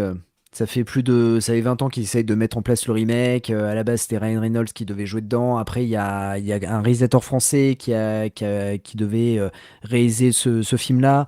Et finalement, il a Christophe Gans. abandonné. Non, pas Christophe Gans. Non, je sais plus Ouais. quel était le réalisateur français. Mais voilà, il y a eu pas mal de noms qui ont circulé. Et en fait, à un moment donné, bah voilà, je suis très étonné que le réalisateur de John Wick, qui devait juste produire ce remake, se met à la caméra pour le réaliser. Je sais pas ce que ça va donner parce que en fait à la base je sais même pas si ça va sortir au cinéma honnêtement parce que Ah c'est ouais? Amazon Prime. Ouais, parce qu'en fait c'est Prime Ah, c'est Video Prime. qui prend, et en fait, je sais même pas si ça sort au cinéma. Peut-être nous, on va la voir, mais en tout cas, c'est Prime 6 Video mois en qui arrière, prend, je t'aurais dit, j'ai des doutes, parce qu'on a connu cet été une petite crise du cinéma un peu Ouais. partout dans le monde. Là, aujourd'hui, du fait que les salles se remplissent, etc., on peut espérer que ça revienne. Après, moi, j'ai envie d'être confiant. Je Oui, fais une oui, petite bien sûr. parenthèse là-dessus, parce que j'aime bien Henry Cavill. Dans les rôles physiques, en général, il fait le taf. Et puis Statsaliski, bon, bah... il a Ouais, quand même ouais, fait non, ses mais preuves carrément, dans ouais. 2-3 trucs avant, donc je me dis, j'ai envie d'être un peu optimiste. Voilà, parce qu'il y a Oui, quand même quelques Ouais. personnes intéressantes attachées au projet. Voilà, mais bon, affaire à suivre, comme dirait oui, l'autre. oui, c'est sûr. Après, Henri Cavill pour jouer un. Bon, Il a fait The Witcher, on il va était tout crédible dans faire The Witcher, sur. avec une épée. Et moi, je trouve qu'il est très lisse de visage. Ouais. En fait, il va très bien pour Superman. Ah. Maintenant, pour un immortel qui a 500 ans, je prendrais. Alors, pas forcément lui, mais je prendrais plutôt un gars qui a la gueule de Willem Dafoe. Ouais, ouais, ouais. Ou quelqu'un qui a un petit peu de. Alors, il est un peu vieux, Willem Dafoe, peut-être aujourd'hui, mais je veux dire, Non, mais une gueule intemporelle, quoi. ouais, un peu On peut plus prendre, de. Voilà. Christophe Lambert, il a pas Ouais. gagné Ouais. avec ça de chirurgie. Non, mais c'est vrai, non, mais. En coupe, pardon. Ouais. En coupe, Non, non, désolé. mais ce que je veux dire, c'est que ce que je veux dire, c'est que bon, on digresse sur Highlander, mais c'est vrai que c'est intéressant. Christophe Lambert avait été choisi déjà par son physique, mais aussi par sa voix, parce que sa voix, en Oui. fait, il n'y avait pas d'accent, et il pouvait faire, en fait, c'est un voyageur du monde. Et donc, il prend les Exactement. accents un peu de tout le monde. C'est pour ça que aussi le film a fonctionné. C'est aussi Christophe Lambert, il avait la gueule pour ça. Et c'est vrai que maintenant, eh Mais ben, il avait le regard de. Oui, voilà, pour ouais. ça aussi, il a un sacré C'est ça, regard, ouais. Christophe Lambert, parce Ouais, que même oui. dans Greystock, le réalisateur c'est Hugh Hudson, avait justement flashé sur lui. Et quand on voit le film, oui, il a ce regard qui est un petit peu dark on sait pas trop. Ouais, En ouais, fait, d'où vient ce regard? Et je trouve que dans Highlander, ça marche très bien. Il y a Ouais. justement, comme tu dis, on sait pas de quelle époque il est, on sait pas Ouais, qu'il c'est est ça. un truc un petit peu Mystérieux. brut, un peu Ouais. néandertalien même, Ouais. mystérieux, qui est assez cool. Est-ce que ce regard marche aussi dans Hercule et Sherlock? C'est une vraie question que je vous pose. Moins, Moi, vraiment.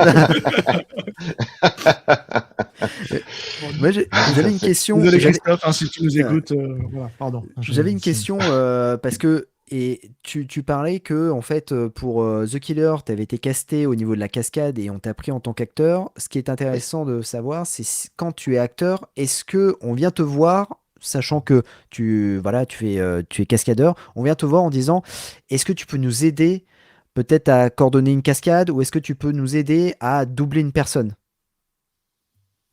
quand je suis comédien? Ouais, quand t'es comédien, ouais. On demande ton Non. avis ou pas? On ne demande pas ton Non. avis. D'accord, ok, ouais. Non, du tout. Non, tout est très organisé sur un tournage. Ok. On pourrait pas me demander de faire des Après, là par contre, là où c'est super intéressant, comme par exemple sur Nero ou même sur les balles perdues, Mm. On va y venir. c'est que Ouais, évidemment. c'est que du coup, moi j'ai participé directement aux prévises. Les prévises, c'est Ah, c'est cool, ouais. vous voyez, c'est en fait c'est Ouais. la chorégraphie filmée, montée. Et souvent, du coup, je me suis retrouvé à chaque fois dans ces deux cas-là, je me suis retrouvé avec les doublures cascades des personnages, enfin Ouais. des autres acteurs. Ouais. Donc j'étais souvent. Alors après, sur Balle perdue 3, rapidement, Nicolas Duvauchel Ouais. a fait aussi les prévises directement avec moi, et je pense Marche que ça super bien. l'intéressait d'être directement là aussi. Ouais, Ouais. bien sûr. Et je pense que si ça marche bien, c'est aussi parce que on a été là dès le début et que quand on est là dès les prévises, on peut directement dire non, ça je sens pas. Je veux dire, je sens pas que mon personnage va faire ça. Ou Ok. tiens, je vais proposer plutôt ça. Ou je préfère ce mouvement-là. Et je préfère largement être déjà là, même en tant que comédien, quitte à pas être payé, parce que des fois c'est toujours un peu obscur les répétitions quand t'es comédien. Oui, mais c'est bien compris sûr. dans ton forfait. Oui, mais à la limite, c'est pas grave. Au moins, je sais, j'arrive sur le tournage, j'ai déjà fait la chorégraphie, j'ai participé à l'élaboration du truc, et c'est beaucoup mieux comme ça. Surtout dans le contexte de Balle perdue où c'est Manu Lanzi Ah ouais. qui est en chorégraphie des combats. Bien sûr. Ah bah là, puis Bon, oui, puis on se à la connaît maison, parfaitement, quoi. et je Ouais. l'ai un peu emmerdé, Manu, parce que des fois parce qu'avant, Tu Voilà. peux rien dire avant. Quand je suis cascadeur et que je bosse pour lui, alors on peut proposer des choses, mais au final, c'est ton patron, tu Ouais, vas bah faire oui, ce oui, que bien sûr. Alors, par contre, quand t'es là en tant que comédien, des fois, je dis, non, ça me dit rien. Il dit, putain, t'es chiant avec ton truc, là. Donc voilà, ça arrivait sur un ou deux mouvements, mais c'est vrai que ça peut arriver de dire, après, c'est moins sur les mouvements que sur la dramaturgie, de se dire, non, là, par contre, je le vois pas arriver comme ça, ou je le vois pas faire ça direct, ou je le vois pas machin, et c'est intéressant même pour le régleur d'avoir ce point de vue-là assez rapidement dans l'élaboration de la choré. Mais Bah, tu vois, je vais juste rebondir un truc rapidement, parce qu'on va basculer sur les balles Ouais, perdues. ouais. On l'a traité dans le podcast, et ça va être l'instant où on va un peu te lustrer, quoi, parce que, et puis c'est sincère, hein, ce qu'on dit, parce que nous, Ouais. on est des vrais passionnés de films d'action. Je pense que Manu a dû t'en parler très certainement. Enfin, Oui, on complètement. a adoré les balles perdues, vraiment, 1, 2, 3. C'est franchement, c'est nous, cool. c'est un énorme coup de cœur. Ouais. On en parle, on a eu Guillaume Pierret, on lui a dit la même chose. Et par contre, dans le film, tu vois, on est des clients d'Alban Lenoir depuis très longtemps. Mais franchement, quand on t'a vu dans le film, on a dit, putain, il sort d'où? Parce que franchement, et on le dit dans le podcast, on se dit, putain, il est vraiment bon, quoi, en acting, en baston, brutalité. Et on a kiffé en fait ta prestation en fait dans le film, quoi. Alors dis pas ça parce que t'es là pour te faire plaisir, mais c'est vraiment sincère, parce qu'on a dit putain, c'est qui ce gars, il est vraiment bon. Et c'est vrai que t'as alimenté pas mal de sujets de discussion qu'on avait quand on parlait de balles perdues, c'est-à-dire que quand le 3 allait sortir, on se dit est-ce qu'il va revenir, quel rôle il va avoir, et je trouve que t'as un rôle vraiment intéressant en plus dans le 3. Ton personnage évolue, il n'est pas complètement binaire. Enfin, tu vois, il a vachement de nuances. Un cadeau énorme final, de Guillaume. le final est ouf, parce qu'on s'attend pas à ça, et on se dit putain, c'est énorme en fait. Il a des valeurs. Donc non, franchement, belle composition, martialement hyper intéressant. Et nous, tu as été un peu notre coup de cœur du film quand on l'a regardé avec tout le film qu'on a kiffé. On s'est dit putain, vraiment trop bien, quoi. Enfin voilà. Bref, c'était l'instant. Merci beaucoup. Merci. Voilà. C'est important de le dire. Non, mais c'est vrai.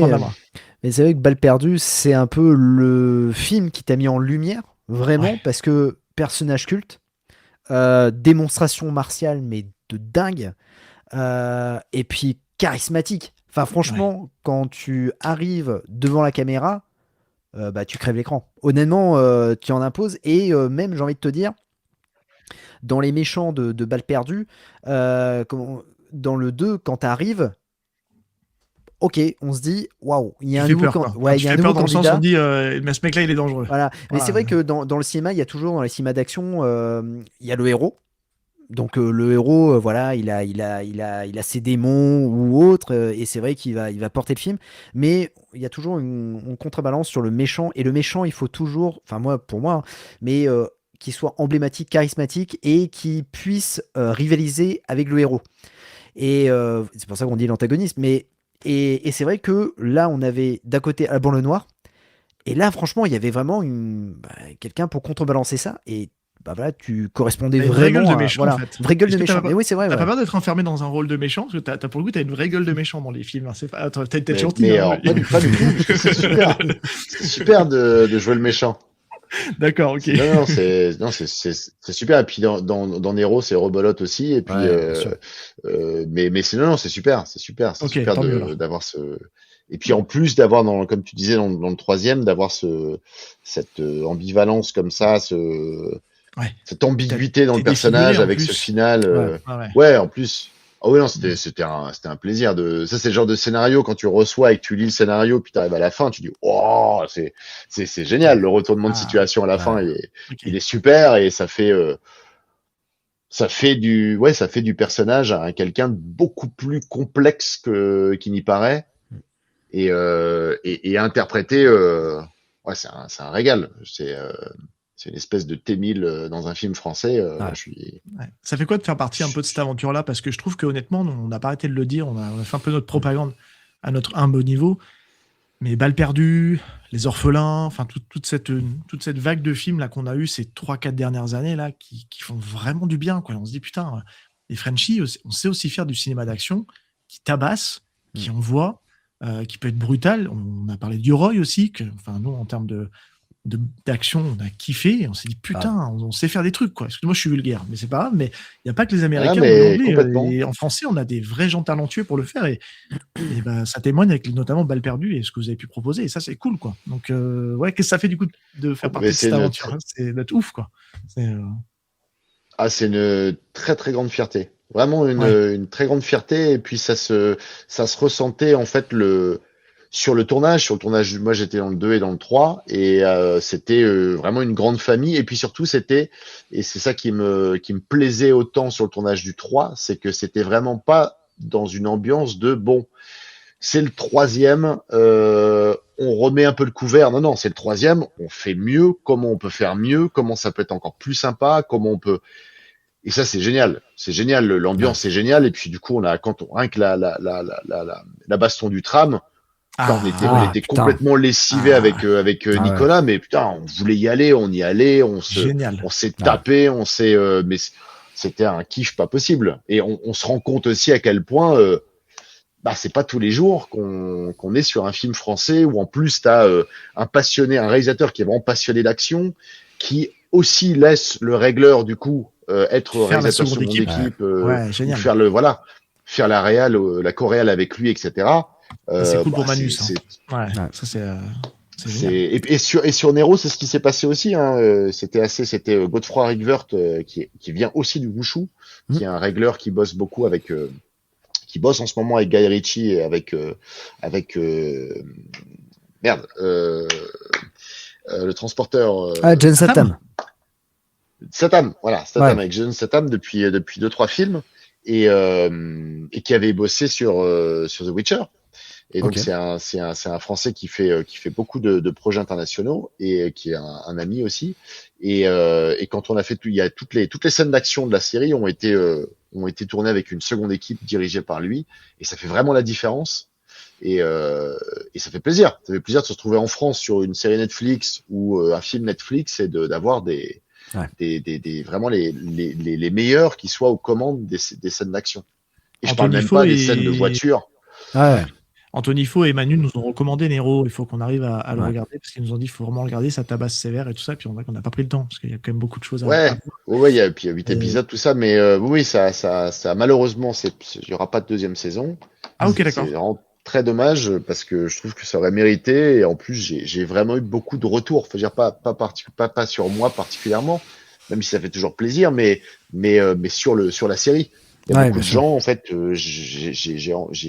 j'ai croisé beaucoup de gens qui l'avaient vu, qui l'avaient apprécié, donc c'est toujours un peu surprenant quand on apprend que le truc va pas être reconduit. T'es dans les 8 ? Alors, dans les 8 non, moi je suis dans 5 épisodes. Dans l'épisode 2, 3, 4 et 6. Ok. Toi, t'as vu ça? J'ai commencé à voir. C'est un peu l'ancêtre du Yuri. Ah, c'est l'ancêtre du Yuri. L'Inquisiteur, c'est un petit peu. Ouais. Et d'ailleurs, j'envoyais des photos pendant le tournage et des extraits à Guillaume et à Rémi, le producteur, Rémi Lautier, des Balles perdues, pour lui dire voilà, ça c'est. Je joue l'ancêtre du Yuri, c'est Yuri au Moyen-Âge. C'est un petit peu le même style, mais avec une épée. Voilà. Ok. J'ai commencé à voir parce que j'aime beaucoup Pio Marmaille. Je trouve que c'est un super acteur français. Ouais. Et pareil, qui est un peu sous-coté parce que c'est dommage parce que même il bastonne pas mal. Et donc j'ai commencé à regarder. Il est très volontaire et il fait pratiquement tous ses trucs. Il est très physique et ça fait plaisir. Non mais carrément. On sent qu'il y a quand même pas mal d'acteurs français qui veulent aussi s'investir. Ouais. Bon, forcément, il y a Alban Lenoir qui est le bon exemple, mais qui veulent s'investir à fond dans les cascades pour montrer qu'ils savent tout faire, quoi. Après, il y a toujours l'histoire d'assurance. Alors alors il y en a c'est le cas, et puis il y en a c'est moins le cas. Tu parlais de Nicolas Duvauchel. Non, alors Nicolas, c'est le. Nicolas, il l'est fait. Oui, non, mais tu parlais de Nicolas Duvauchel. Nicolas, voilà. Il est absolument super pour ça. Ah oui. Oui, après, quand on est doublé parfois, c'est parce que, et même moi, par exemple, sur Balles perdues 3, sur une chute, j'ai été doublé. Parce que c'est compliqué, en fait, c'est une chute simplement sur le dos du plafond, sur le dos. Et en fait, c'est en plein milieu de la baston. Et en fait, j'en avais parlé avec Rémi, le producteur, et il me disait, je veux pas prendre de risque. Donc, on va te doubler pour ce truc-là, parce que tu es en train de faire la baston. tu vas être fatigué. Si tu te pètes le coude ou si tu te fais, on est baisé pour le, pardon, Ah ouais, non mais ouais. on est perdu pour le. On est embêté. On est embêté pour le dernier jour. Donc et puis bien sûr Nicolas quand il traverse la vitre du tram, lui. bien sûr que c'est Ah non. sa doublure. Dans ce genre de scène, il y a la doublure est nécessaire. Mais pour tout le reste, pour tout ce qui est combat, non, non seulement il adore ça, mais en plus il est super bien, super doué. Donc, Ouais, bah, Guillaume Perret nous en parlait aussi. Hein. Nicolas Duvauchel s'était vraiment investi sur le tournage et notamment sur les bastons. Et moi, je veux revenir sur la baston du 3 dans le tram qui est bon, déjà chorégraphié, bon, voilà, c'est assez ouf. Mais comment s'est passé ce tournage de cette scène du tram qui est assez ouf. On sent vraiment que les acteurs, bah voilà, vous donnez à fond. Vous êtes fatigué. Ça a duré combien de temps déjà au niveau de réal, cette baston? C'est sur 2 jours et demi. Ah 2 jours ouais. et demi, ouais. Ouais. 2 Incroyable. jours et demi. Bon, alors c'est 2 jours et demi en comptant aussi toute l'arrivée en voiture. Ouais, bien sûr. En fait, c'est tout ce qu'il y a autour du tram. Donc finalement, c'est pas tant que ça, parce C'est que énorme, c'est aussi toutes les séquences en fait où la voiture repart, c'est aussi toute la séquence où moi on vient me récupérer. Donc en fait, il y a quand même beaucoup de choses. Et puis il y a les séquences aussi où le tram roule et où on voit du point de vue de la voiture d'Alban, etc. Donc en fait, on va dire que pour la baston en tant que telle, c'est une bonne journée et demie. Vraiment pur jus Parce de que baston. vous l'avez bien Après, bossé ce qui avant était aussi. bien, C'est c'est peut-être pour ça aussi qui fait que ouais, vous arrivez à une ouais, on a eu 2 jours en salle, création plus répétition, et puis ensuite on a eu, je pense qu'on a eu l'équivalent au moins de 2 jours à Montpellier directement dans le tram et de pouvoir être vraiment pouvoir se rendre compte en fait de de tout le mobilier on va dire qu'il y a dans le tram et comment on pouvait bouger, comment on pouvait axer aussi les plans parce que c'est pas forcément évident, on peut pratiquement rien faire de profil, c'est toujours de 3/4, c'est toujours champ contre champ, donc il y a tout ça qu'il faut penser aussi en amont et puis en fait là dans le film on a peut-être les 2 tiers de la baston mais il y a un bon tiers qui a été enlevé. Ouais.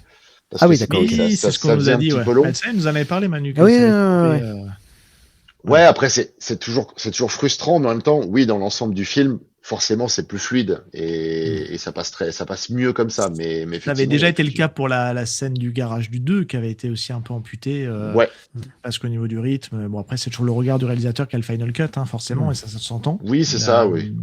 Qui toute façon, trouvait un peu longue et puis qui a été un peu raccourcie quoi du coup. Oui, et puis on peut la trouver absolument géniale comme ça quand elle est toute seule, mais c'est vrai qu'il Ouais. faut l'incorporer au film. Il faut pas que ça La fasse narration, etc. Eh ouais, voilà bien au sûr. niveau du rythme que ça coupe complètement. Ouais. Et j'avais une autre question. Enlève-moi d'un doute parce que en fait, j'ai regardé ta fiche IMDb. Et Ouais. du coup, j'ai vu que tu étais dans un film qui est sorti en 2026. Mais je me méfie avec IMDb et avec Allociné parce que parfois ils disent que voilà, il y a des acteurs qui jouent dans des films qui, non, au final, non. J'ai une anecdote sur Louis Garrel qui, lors d'un podcast s'appelle Floodcast, on lui a dit alors comment c'était de doubler la voix de Garfield alors que il n'a pas du tout doublé la voix de Garfield. Voilà. Et du coup, en fait, et pourtant sur le ciné et sur Wikipédia, il y avait bien marqué Garfield, c'était Lou Garrel.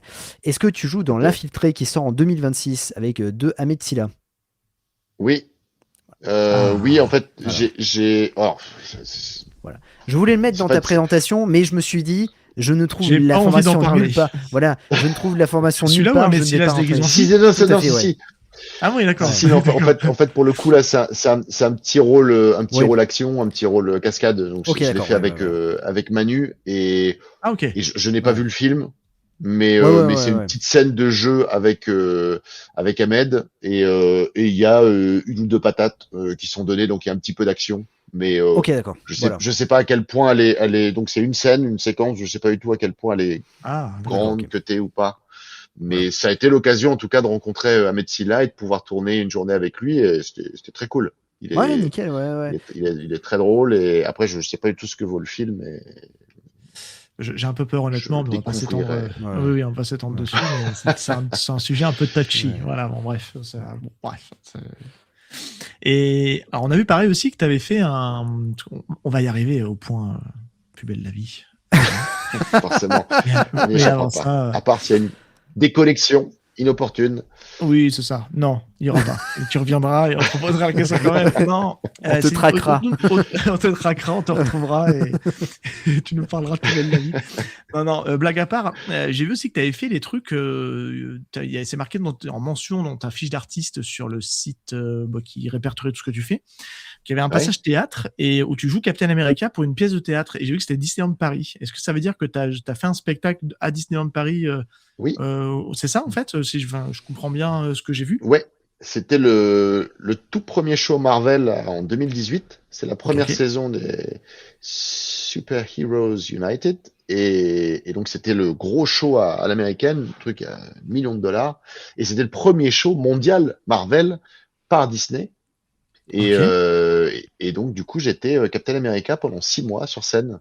La classe. Excellent. Ah ouais. Donc, c'était très cool. C'était très cool. Ah ouais, génial. Super expérience. D'interpréter Captain et super expérience. Super. Après c'est le genre de spectacle, c'est bien de le faire une fois et après on te rappelle pour la saison 2, la saison 3, la saison 4. Bon, c'est un peu redondant, mais pour la première saison, oui. Pour doubler Chris Evans dans Doomsday, peut-être. Non, il paraît que t'es un peu en touche maintenant vu que t'as fait.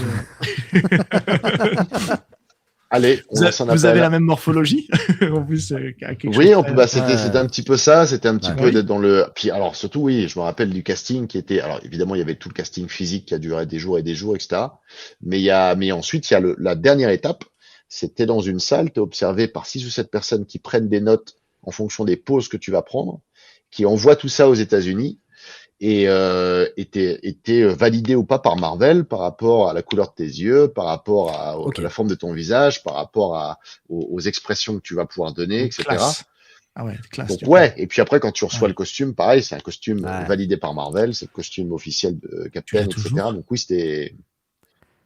Est-ce que tu as toujours non, j'aurais adoré. Alors mais avec ce genre de costume, tu prends pendant 20 ans, tu fais Marvel. Tout... Ah bah oui. Bah ouais. Pas en Captain Marvel. Non. Captain America, pardon. Captain America. Pardon. C'est pas les mêmes soirées, ça.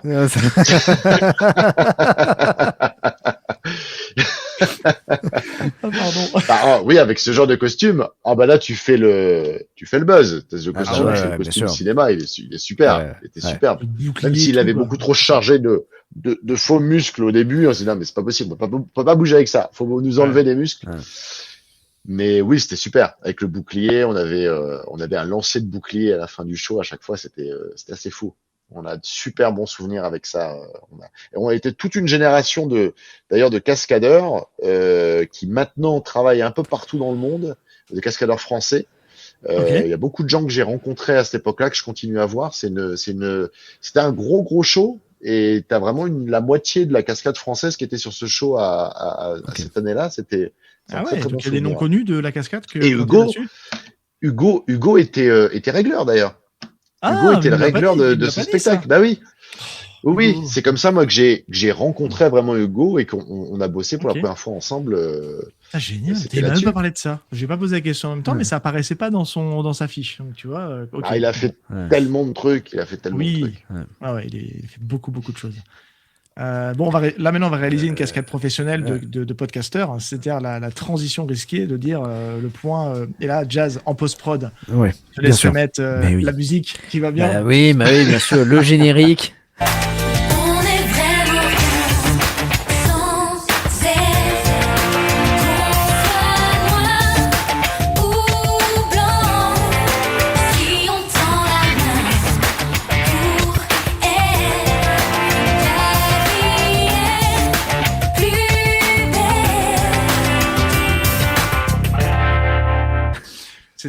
On arrive au point culminant du podcast. Mais tout le monde attend ça. Les fans truc. Les appels de Marseille. Beaucoup d'appels de Marseille. Voilà. C'est Yann depuis Miramas. Voilà, Yann Miramas. Exactement. C'est nous. Oh là là. Mais c'est un très très bon souvenir. Très bon souvenir de tournage et puis surtout d'avoir fait un prime Ouais. à l'époque, Ouais. parce que de faire la quotidienne, alors c'est une bonne expérience parce qu'on se rend compte de ce que c'est qu'une quotidienne et on se rend compte que si Pacino jouait dans la quotidienne, je suis pas sûr qu'il soit si bon que ça.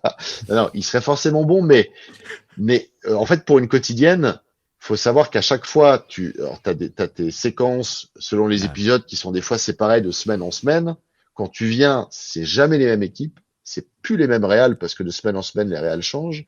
T'as des répétiteurs qui te font répéter un texte qui est ultra écrit, qui n'est pas du tout fait pour être dit à l'oral. Enfin, Peu de place à l'improvisation, je suppose aussi. mal écrit. Ouais, pas d'improvisation. Puis surtout, tu vas avoir 2 prises, grand max.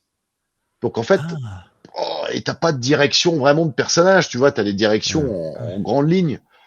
Donc tu dis putain, pour faire un truc vraiment où tu vas titiller, où tu vas chercher le truc. Et puis tu t'embrouilles avec le répétiteur parce que tu dis mais non, je vais pas dire ça, personne dit ça, personne parle comme ça depuis 1934, c'est pas possible. Et même en 1934, ils parlaient pas comme ça. Donc c'est après l'ambiance est super cool et ce qui est cool, c'est que les gens savent très bien ce qu'ils font. Ils font une quotidienne. La télé, c'est une telenovela à la française quoi. C'est une telenovela en fait. C'est là, c'est ça. C'est ça. Mais en plus, c'était dans la période où c'était le pic de Plus belle la vie en plus. Là, c'était ça. C'était le pic. C'était le lendemain, j'avais je sais pas combien de messages sur Facebook de fans de Plus belle la vie. T'as fait tous tes followers, c'est Plus belle la vie. Et puis quand t'arrives au casting, bonjour, je suis Yann Mirames de Plus belle la vie. Plus belle la vie, ça m'a ouvert des portes incroyables. De fou, ouais, incroyable. Mais c'est important mais, que mais le Prime est le Prime était cool par contre. Parce que le Prime, il y avait un réalisateur, il y avait beaucoup plus de moyens, il y avait beaucoup plus de liberté. Il y a eu des. Oui, puis il y a eu, c'est tout con, mais il y a eu une lecture. On a fait des lectures, on a fait des trucs. Donc c'était intéressant. Pour moi, c'était la première fois que j'avais un rôle important dans un truc télé. Et puis c'est tout bête, mais en fait, quand tu passes à la télé, etc., et que tu as un rôle enfin télé qui va être vu, etc., pour ta famille, c'est super important. Le Prime a cartonné, en fait, le métier que tu fais, puis le métier que tu fais depuis des années, en fait, enfin, ça se voit, il y a quelque chose qui se voit. Et... C'est bon. Bah ouais, mais c'est tout bête. En fait, c'est pas la première fois que j'ai fait une pub et que je suis passé, tout d'un coup, ça. Oui, j'ai vu que t'avais fait des pubs pourtant, aussi. Pourtant, c'est qu'une pub, hein, mais voilà, c'était. Non, c'est cool. Voilà, c'est une étape. Bon, c'était le point Plus belle la vie. Plus belle la vie. Non, mais ce qui est important, je voulais rajouter, c'est le petit truc, c'est oui, le Prime, c'était vraiment le gros succès de Plus belle la vie. Et pour les jeunes auditeurs, Quentin, tu viens juste de prononcer le mot Facebook. Donc voilà. Ouais. C'est-à-dire que c'était il y a un certain temps le bien qu'on est vieux. Voilà. C'était il y a 10 ans, ouais. Ouais. Non, mais c'était vraiment un gros Jazz truc, est plus jeune que nous. Hein. Nous, on est à peu près de la même génération tous les deux, parce que je suis un petit peu plus jeune que toi, moi je suis de 85. Donc, ok. Moi, je suis de 90. Voilà, lui, c'est un jeune, quoi. C'est la caution vieux, 90, quoi, tu sais, il n'a pas les mêmes rêves que nous. Bref. 20e siècle, encore 20e siècle. Ouais, encore 20e siècle. Oui. Ouais, totalement. Encore 20e siècle, ça va, tu t'en sors bien. Ouais. Tu n'es pas un millénial. Non, c'est quoi les millénials? Non, c'est nous les millénials, non? Je sais plus, enfin bref. Ouais, je sais plus, bref. Bon, les millénials, c'est ceux qui sont, c'est ceux qui sont nés dans les années 2000. Là, Ah oui, c'est ça, on est d'accord, voilà, c'est ça. Ah ouais. Puis aujourd'hui, ont 25 ans, parfois 25 ans, 26 ans. Ouais. Et ça fait exactement. C'est un autre temps. Oui. Est-ce que tu avais des choses à ajouter? Non, peut-être si, c'est quoi tes prochains projets? Est-ce que vu qu'on est un peu sur ta carrière, est-ce que il y a des choses que tu peux parler dans les prochains trucs qu'on va te voir, mis à part il y a 2 films dans lesquels j'ai joué, mais alors c'est des rôles moins importants, mais qui ont été très sympas à tourner. C'est dans le Quasimodo de Jean-François Richer. Ouais, ok. Jean-François Richer, ok. Qui sortira sur Netflix. C'est pas du tout un rôle d'action pour le coup. Donc c'était intéressant. J'ai 2 scènes de jeu avec face à Cassel, donc c'était très cool. Puis la rencontre avec Richer, d'être dirigé par Richer, c'est toujours une super expérience. Et puis dans le prochain film de Clovis Cornillac, sur lequel j'avais bossé, d'ailleurs avec le fameux Manu. Oui, qui nous tease depuis un petit moment. T'es dedans du coup, avec Alban Lenoir aussi. Ouais, je suis dedans et je fais un rôle secondaire, mais c'était assez cool. intéressant d'être sur un. Il était une fois, si je dis pas de bêtises. Le titre. Exactement. Il était une fois. Et on va dire que le prochain rôle un peu plus important. Il risque de venir cette année. Je croise les doigts parce que ça fait 2 ans qu'il est on va dire, en pré-production. Normalement, il rentre en production là et c'est un film de guerre. Je vais pas en dire trop, mais c'est sur la bataille de Cameron, qui est, je sais pas si vous voyez, c'est la bataille un petit peu fondatrice de la Légion étrangère. Et c'était pendant la campagne de Mexique sous Napoléon III. Donc c'est une espèce de bataille des Thermopyles, mais version française, où réellement il y a une trentaine de légionnaires français qui ont résisté à plus de 3000 Mexicains pendant plusieurs jours. Et donc voilà, donc c'est un des légionnaires. C'est C'est une grosse prod. C'est une grosse prod. C'est une coproduction internationale. Donc je suis très excité parce que le réalisateur était venu me voir après avoir vu Balle perdue 2. Et donc, il m'avait proposé un des rôles. Trop cool. Et il avait, comme beaucoup de films, ça prend du temps pour trouver les financements qu'il fallait, etc. Donc, je suis très content. Si tout se passe bien, ça se tourne là à l'automne. Donc, c'est le prochain gros truc. J'espère qu'il y aura d'autres choses entre deux, mais en tout cas, si ça se fait, je serais très heureux c'est un très très beau film qui va se faire. C'est un tournage qui se fera au Mexique pour le coup ou en studio? Alors, qui risque de se faire en Colombie. Ok, d'accord, trop bien. Voilà. Ok. Top. Bah, écoute, tu nous en diras plus le moment venu, quand ça sera. Avec grand plaisir. Ok, top. Donc on arrive à la fin de l'émission, mais on a une petite question traditionnelle. Attention. Tu as préparé un peu en off et qu'on a très hâte, au vu de ton parcours martial, normalement on a de grandes attentes sur ce que tu vas nous dévoiler, logiquement. Quels sont tes 3 films d'arts martiaux préférés? Tu as le droit de digresser. Oui, tu as le droit de tricher. Et c'est vrai que le fait que, parce qu'on a mis le titre préféré, mais c'est les films d'arts martiaux de cœur où tu as vraiment une affection par rapport à ce film. Alors, je dirais,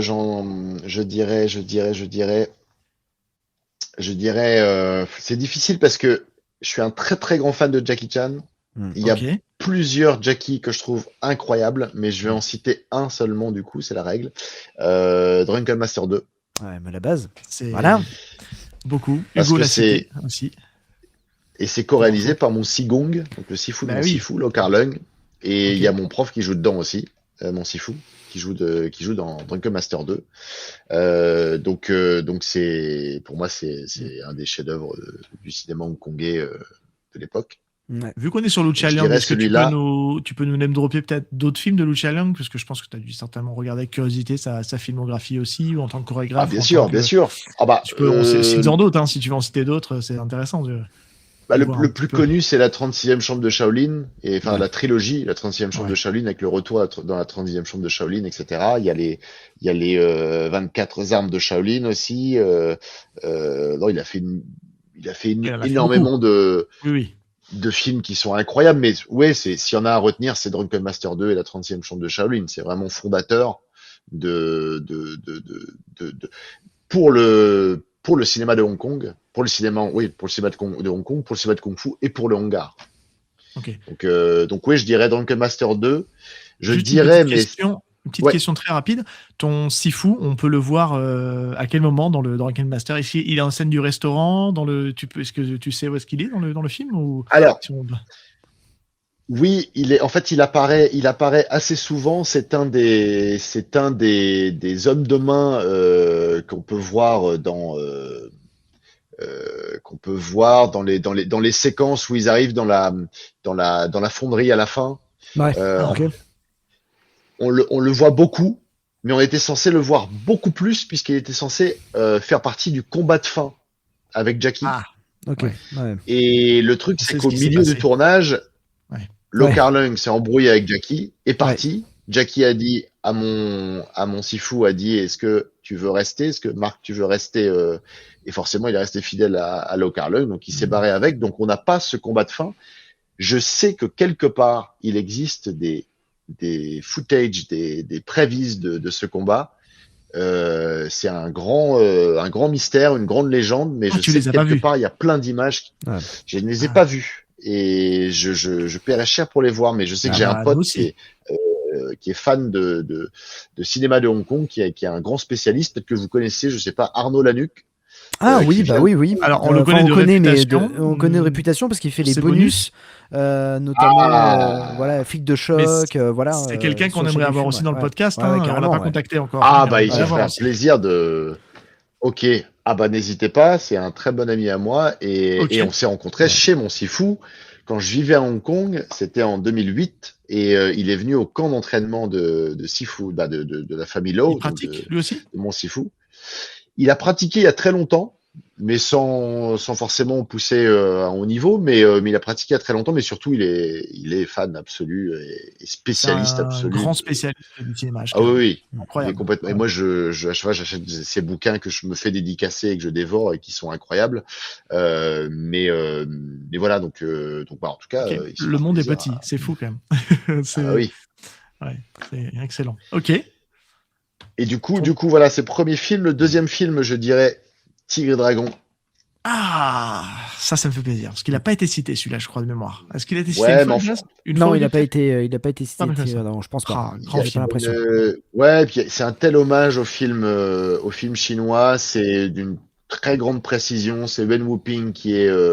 Et en fait, c'est aussi un film, c'est tout bête, mais c'est un film que. Chorégraphe, je termine ta phrase pour les auditeurs qui attendaient la fin Ouais. de ta phrase. Excuse-moi. Pardon, Wen Wuping qui est le chorégraphe, qui a chorégraphié aussi Kill Bill, qui a chorégraphié Crazy Kung Fu, qui a chorégraphié Matrix, etc. Mm.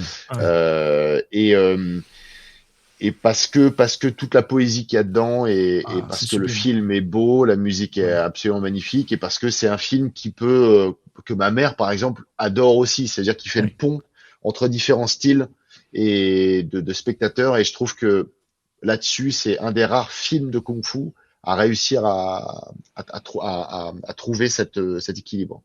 C'est un film chinois, hongkongais, enfin peu importe, mais qui est à destination des Européens en fait. C'est pour dire aux Européens, Aussi, voilà, regardez c'est ça. vrai. C'est un truc qui est en fait hyper. On l'a pas encore traité dans le podcast, Jazz, parce que Jazz ne l'a pas vu. Mais du coup, il faudra qu'un jour on en parle parce que je trouve qu'il y a à la fois toute la nouvelle génération d'acteurs qui, moi, m'ont bercé dans les années 2000, que ce soit Zhang Ziyi, je pense, Michelle Yeoh, elle avait déjà tourné avant, mais c'est vrai qu'on la découvre un peu plus dans ce film-là. Chow Yun-fat, que moi j'ai découvert avec ce film-là, mais qui a une carrière de dingue avant que je connaissais pas. Parce que moi je découvre le cinéma hongkongais un peu à rebours, parce que j'ai pas été initié, c'est ce que j'explique souvent dans le podcast. Et je trouve ce film tellement magique, et j'ai même envie presque de le mettre au même niveau que dans le côté poésie, avec un autre film donc de Zhang Yimou avec Hero. Hero, que je trouve incroyable. Je l'ai revu, ça m'a presque j'ai presque eu la larme à l'œil tellement je trouvais que c'était vraiment beau et les combats sont tellement magnifiques. Complètement. C'est dans la même veine, c'est dans la même vague, de toute façon, à la même époque. Et oui. Il y a eu Le Secret des poignards volants aussi, qui a été un petit peu dans le même style aussi. Qui m'a un peu moins touché. Mais ouais, moi, j'ai vraiment... héros, c'était compliqué. Je trouvais. Mais bon, après. Oui, complètement. Non, complètement. Ouais. Mais c'est vrai que c'est emblématique d'une époque, d'un changement de. Voilà. Je suis très touché par ce film. Et puis le quatrième, ça va vous surprendre, sans doute.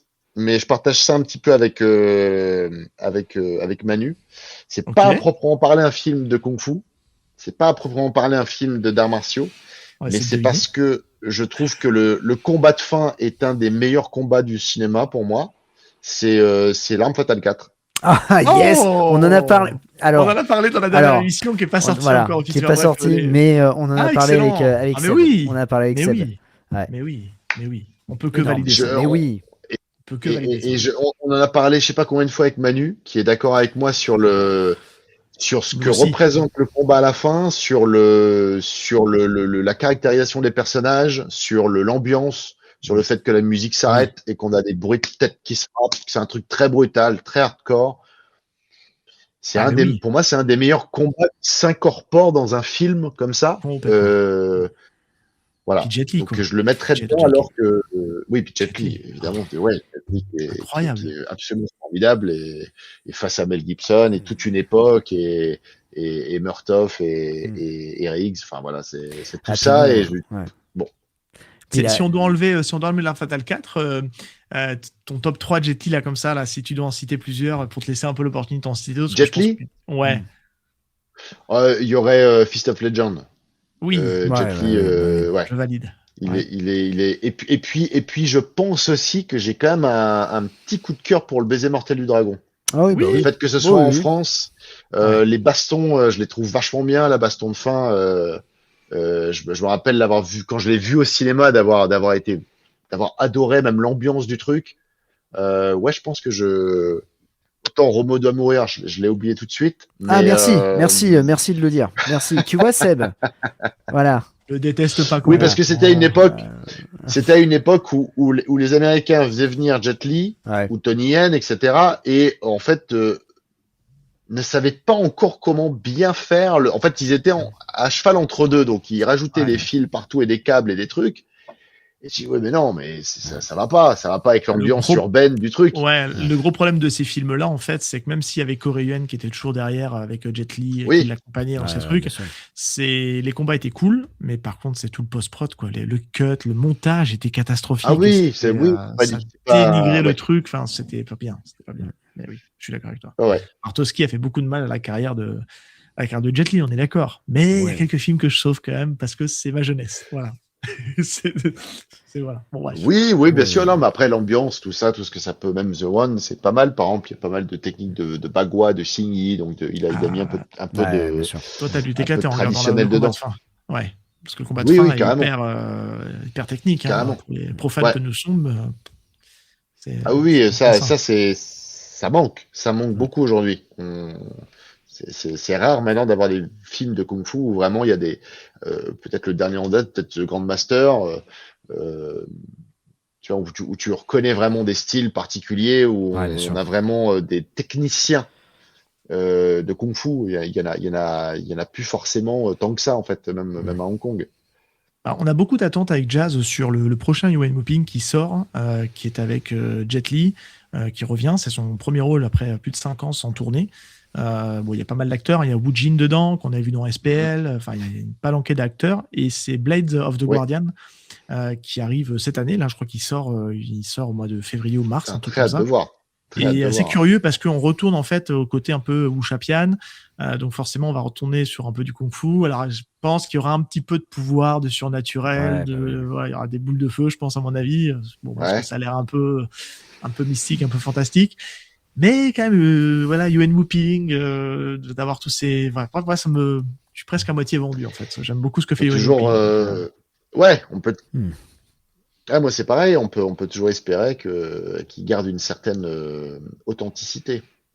Même si on sait que derrière, il y a la dictature chinoise, il y a la propagande, etc. On Oui, le sait. c'est sûr. Donc, il y aura forcément des choses qui devront coller à ce que veut le gouvernement. Bon, Exactement. on a quand même des belles surprises, malgré tout. Je penserai toujours à celui qu'on a traité, Twilight of the Warrior, là. Mince, j'ai plus le nom en français. Zut, on l'a traité dans le film dans la citadelle, là. Mince. Ah oui, City of Darkness. Ah oui. City of Darkness. Oui, City of Darkness, ouais. Qui était très Ouais, cool. carrément. aussi. Ah, qui était vraiment Ouais. très très cool. Ouais, Vraiment belle très surprise sympa aussi. aussi. Ouais. Ok, je sais pas Bon, si bah, tu nickel. voulais Ah bah rajouter non, quelque chose, mais on est pas mal. Ah oui, non, vraiment des super films. Je suis content pour l'Arme Fatale 4, parce qu'en plus on Oui. en a parlé avec Seb. Ça a fait un heureux, voilà. là. Ouais, là, franchement, ouais. C'est un film C'est que le j'ai premier film de découvert, Jason, premier film de Jet Li pour toi, de mémoire. Je crois que c'est ça. Si je dis oui, pas de oui, en bêtises. plus je l'ai vu au Ah. cinéma. Donc ouais, ça a été vraiment une J'ai vu belle au petite cinéma claque. aussi, ouais. Ouais. Et je connaissais pas c'était Jet fou. Li, et c'est vrai que j'en parlais dans l'émission, mais la précédente émission, mais c'est vrai que pour moi, l'Arme Fatale 4, je voyais Jet Li méchant. Et c'est vrai quand on voit sa période hongkongaise, et ben enfin, en tout cas, peut-être qu'il a joué le méchant, Non. mais généralement il joue toujours les gentils. Donc c'est vrai que c'est. Il joue aucun méchant ah dans sa ouais, période ouais. chinoise. Ouais. Et donc Il a il est, accepté. il est, Et il est alors vraiment. qu'au tout départ, il voulait Jackie Ouais. pour ce film, mais Jackie ne voulait pas jouer de méchant. Ouais, non, mais ouais. Donc et Jet Li a eu complètement raison de dire oui. Il est super dedans. Ah ouais, Il est Génial. très bien en méchant aussi. il est très bien en Très, méchant. Et puis le combat, ce qui est énorme, c'est que ça monte en puissance. Et moi j'adore, c'est la façon quand Rix regarde, comment dire, Jet Li qui commence à se lever, et il regarde Murtaugh et fait bah tu vois, tu l'as mis en colère. Et je trouve ça mais génial. Et puis il se regarde et puis en même temps Murtaugh il a pas envie d'y aller et puis il regarde son pote, il lui dit bon allez, allons lui demander. Comment il a fait Et ça, voilà, hein, c'est ça, comment il a fait ça, comment il a fait ça. Ah, demandé, ouais. Et le Et je trouve truc, ça le génial, petit ouais. détail que Manu m'avait fait remarquer, qui est génial, qui fait partie de ces petits trucs qui font que ce sont des grandes scènes d'action, Ouais. c'est qu'au moment où ils y vont pour se bastonner contre Jet Li, il y a Mel Gibson qui pose la main sur Ouais. Danny Glover pour y aller Ouais. en premier, Ouais. Donc, pour y aller d'abord, pour le protéger. Et c'est tout bête, mais ce genre de petits détails, c'est génial. Ouais. En fait, Ouais, d'incorporer de la dramaturgie dans le Oui. combat, c'est ça en fait qui fait Ah que et souvent on se disait ça, c'est que notre père, notre mère va pouvoir regarder le film, même s'ils sont pas experts, même si c'est pas forcément ce qu'ils préfèrent, mais par contre, ils vont accrocher au combat parce que Ouais. il y a une dramaturgie dans le combat. Ouais, totalement. Et d'ailleurs, soit dit en passant, une des dernières fois où j'ai ressenti ça, moi, c'était dans le dernier duel de Ridley Scott, où le duel je de me- fin Ouais. est juste incroyable. C'est vrai, c'est vrai, Et c'est c'est vrai. le meilleur duel à l'épée, meilleur duel médiéval que. Et C'est vrai. c'est pareil, il y a une tension qui est formidable, formidable. Ouais, totalement. Je suis d'accord avec toi. Bah, super. Bon, mais nickel. Et c'était génial. C'était une Ouais, super c'était émission. cool. Franchement, Franchement, trop cool. Ah bah, Merci. c'était un grand plaisir Merci d'être de venu. parler de tout ça. Ouais, avec mais vous. tout ton parcours martial, et puis après tout le parcours cascadeur, comédien, c'est toujours intéressant. Mais là, vraiment, c'était très approfondi. Et puis on a et, effleuré ouais. le côté martial, hein. Je pense qu'on aurait Ouais. pu faire encore plus les geeks Ah, à puis vraiment alors, rentrer dans le détail. Alors nous on est preneurs, moi, mais je je peux en pense parler que pendant des Ouais. heures et Voilà. des heures. Hein. Ouais. je pense que voilà, on a fait une première ébauche. On va regarder un peu comment c'est interprété, si les auditeurs veulent en savoir plus, et peut-être qu'on te réinvitera pour un truc un peu plus spécial, vraiment centré sur les arts martiaux chinois. Mm. Peut-être qu'on fera un truc là-dessus. On t'en reparlera peut-être en off. Grand on en plaisir. discutera. Parce que moi perso j'ai adoré, mais je trouve Ouais, que ça pareil. nous apporte aussi un peu de lumière et d'explication. Et si ça peut nous donner un peu des clés de décryptage sur les films de HK qu'on voit, on a la chance d'avoir un expert avec nous. Donc peut-être qu'on en reparlera, Ouais. mais on essaiera de se refaire quelque chose en essayant de peu de cadrer l'émission pour rendre le Ouais. truc un peu didactique. Mais non, c'était vraiment cool. Merci encore. Ouais, merci beaucoup. Et avec grand plaisir. Merci à vous. Et mon cher Seb, on se Oui. retrouve très bientôt. Donc la Oui. semaine prochaine ou dans 15 jours pour une nouvelle émission de Hiking dans ton podcast. Exactement. Ciao tout le Ciao monde. tout le monde. Ciao.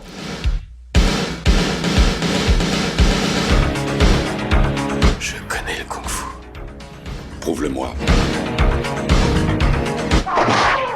4e cat. Le petit dragon accroche sa proie. Et avec sa queue, il frappe. Bien joué.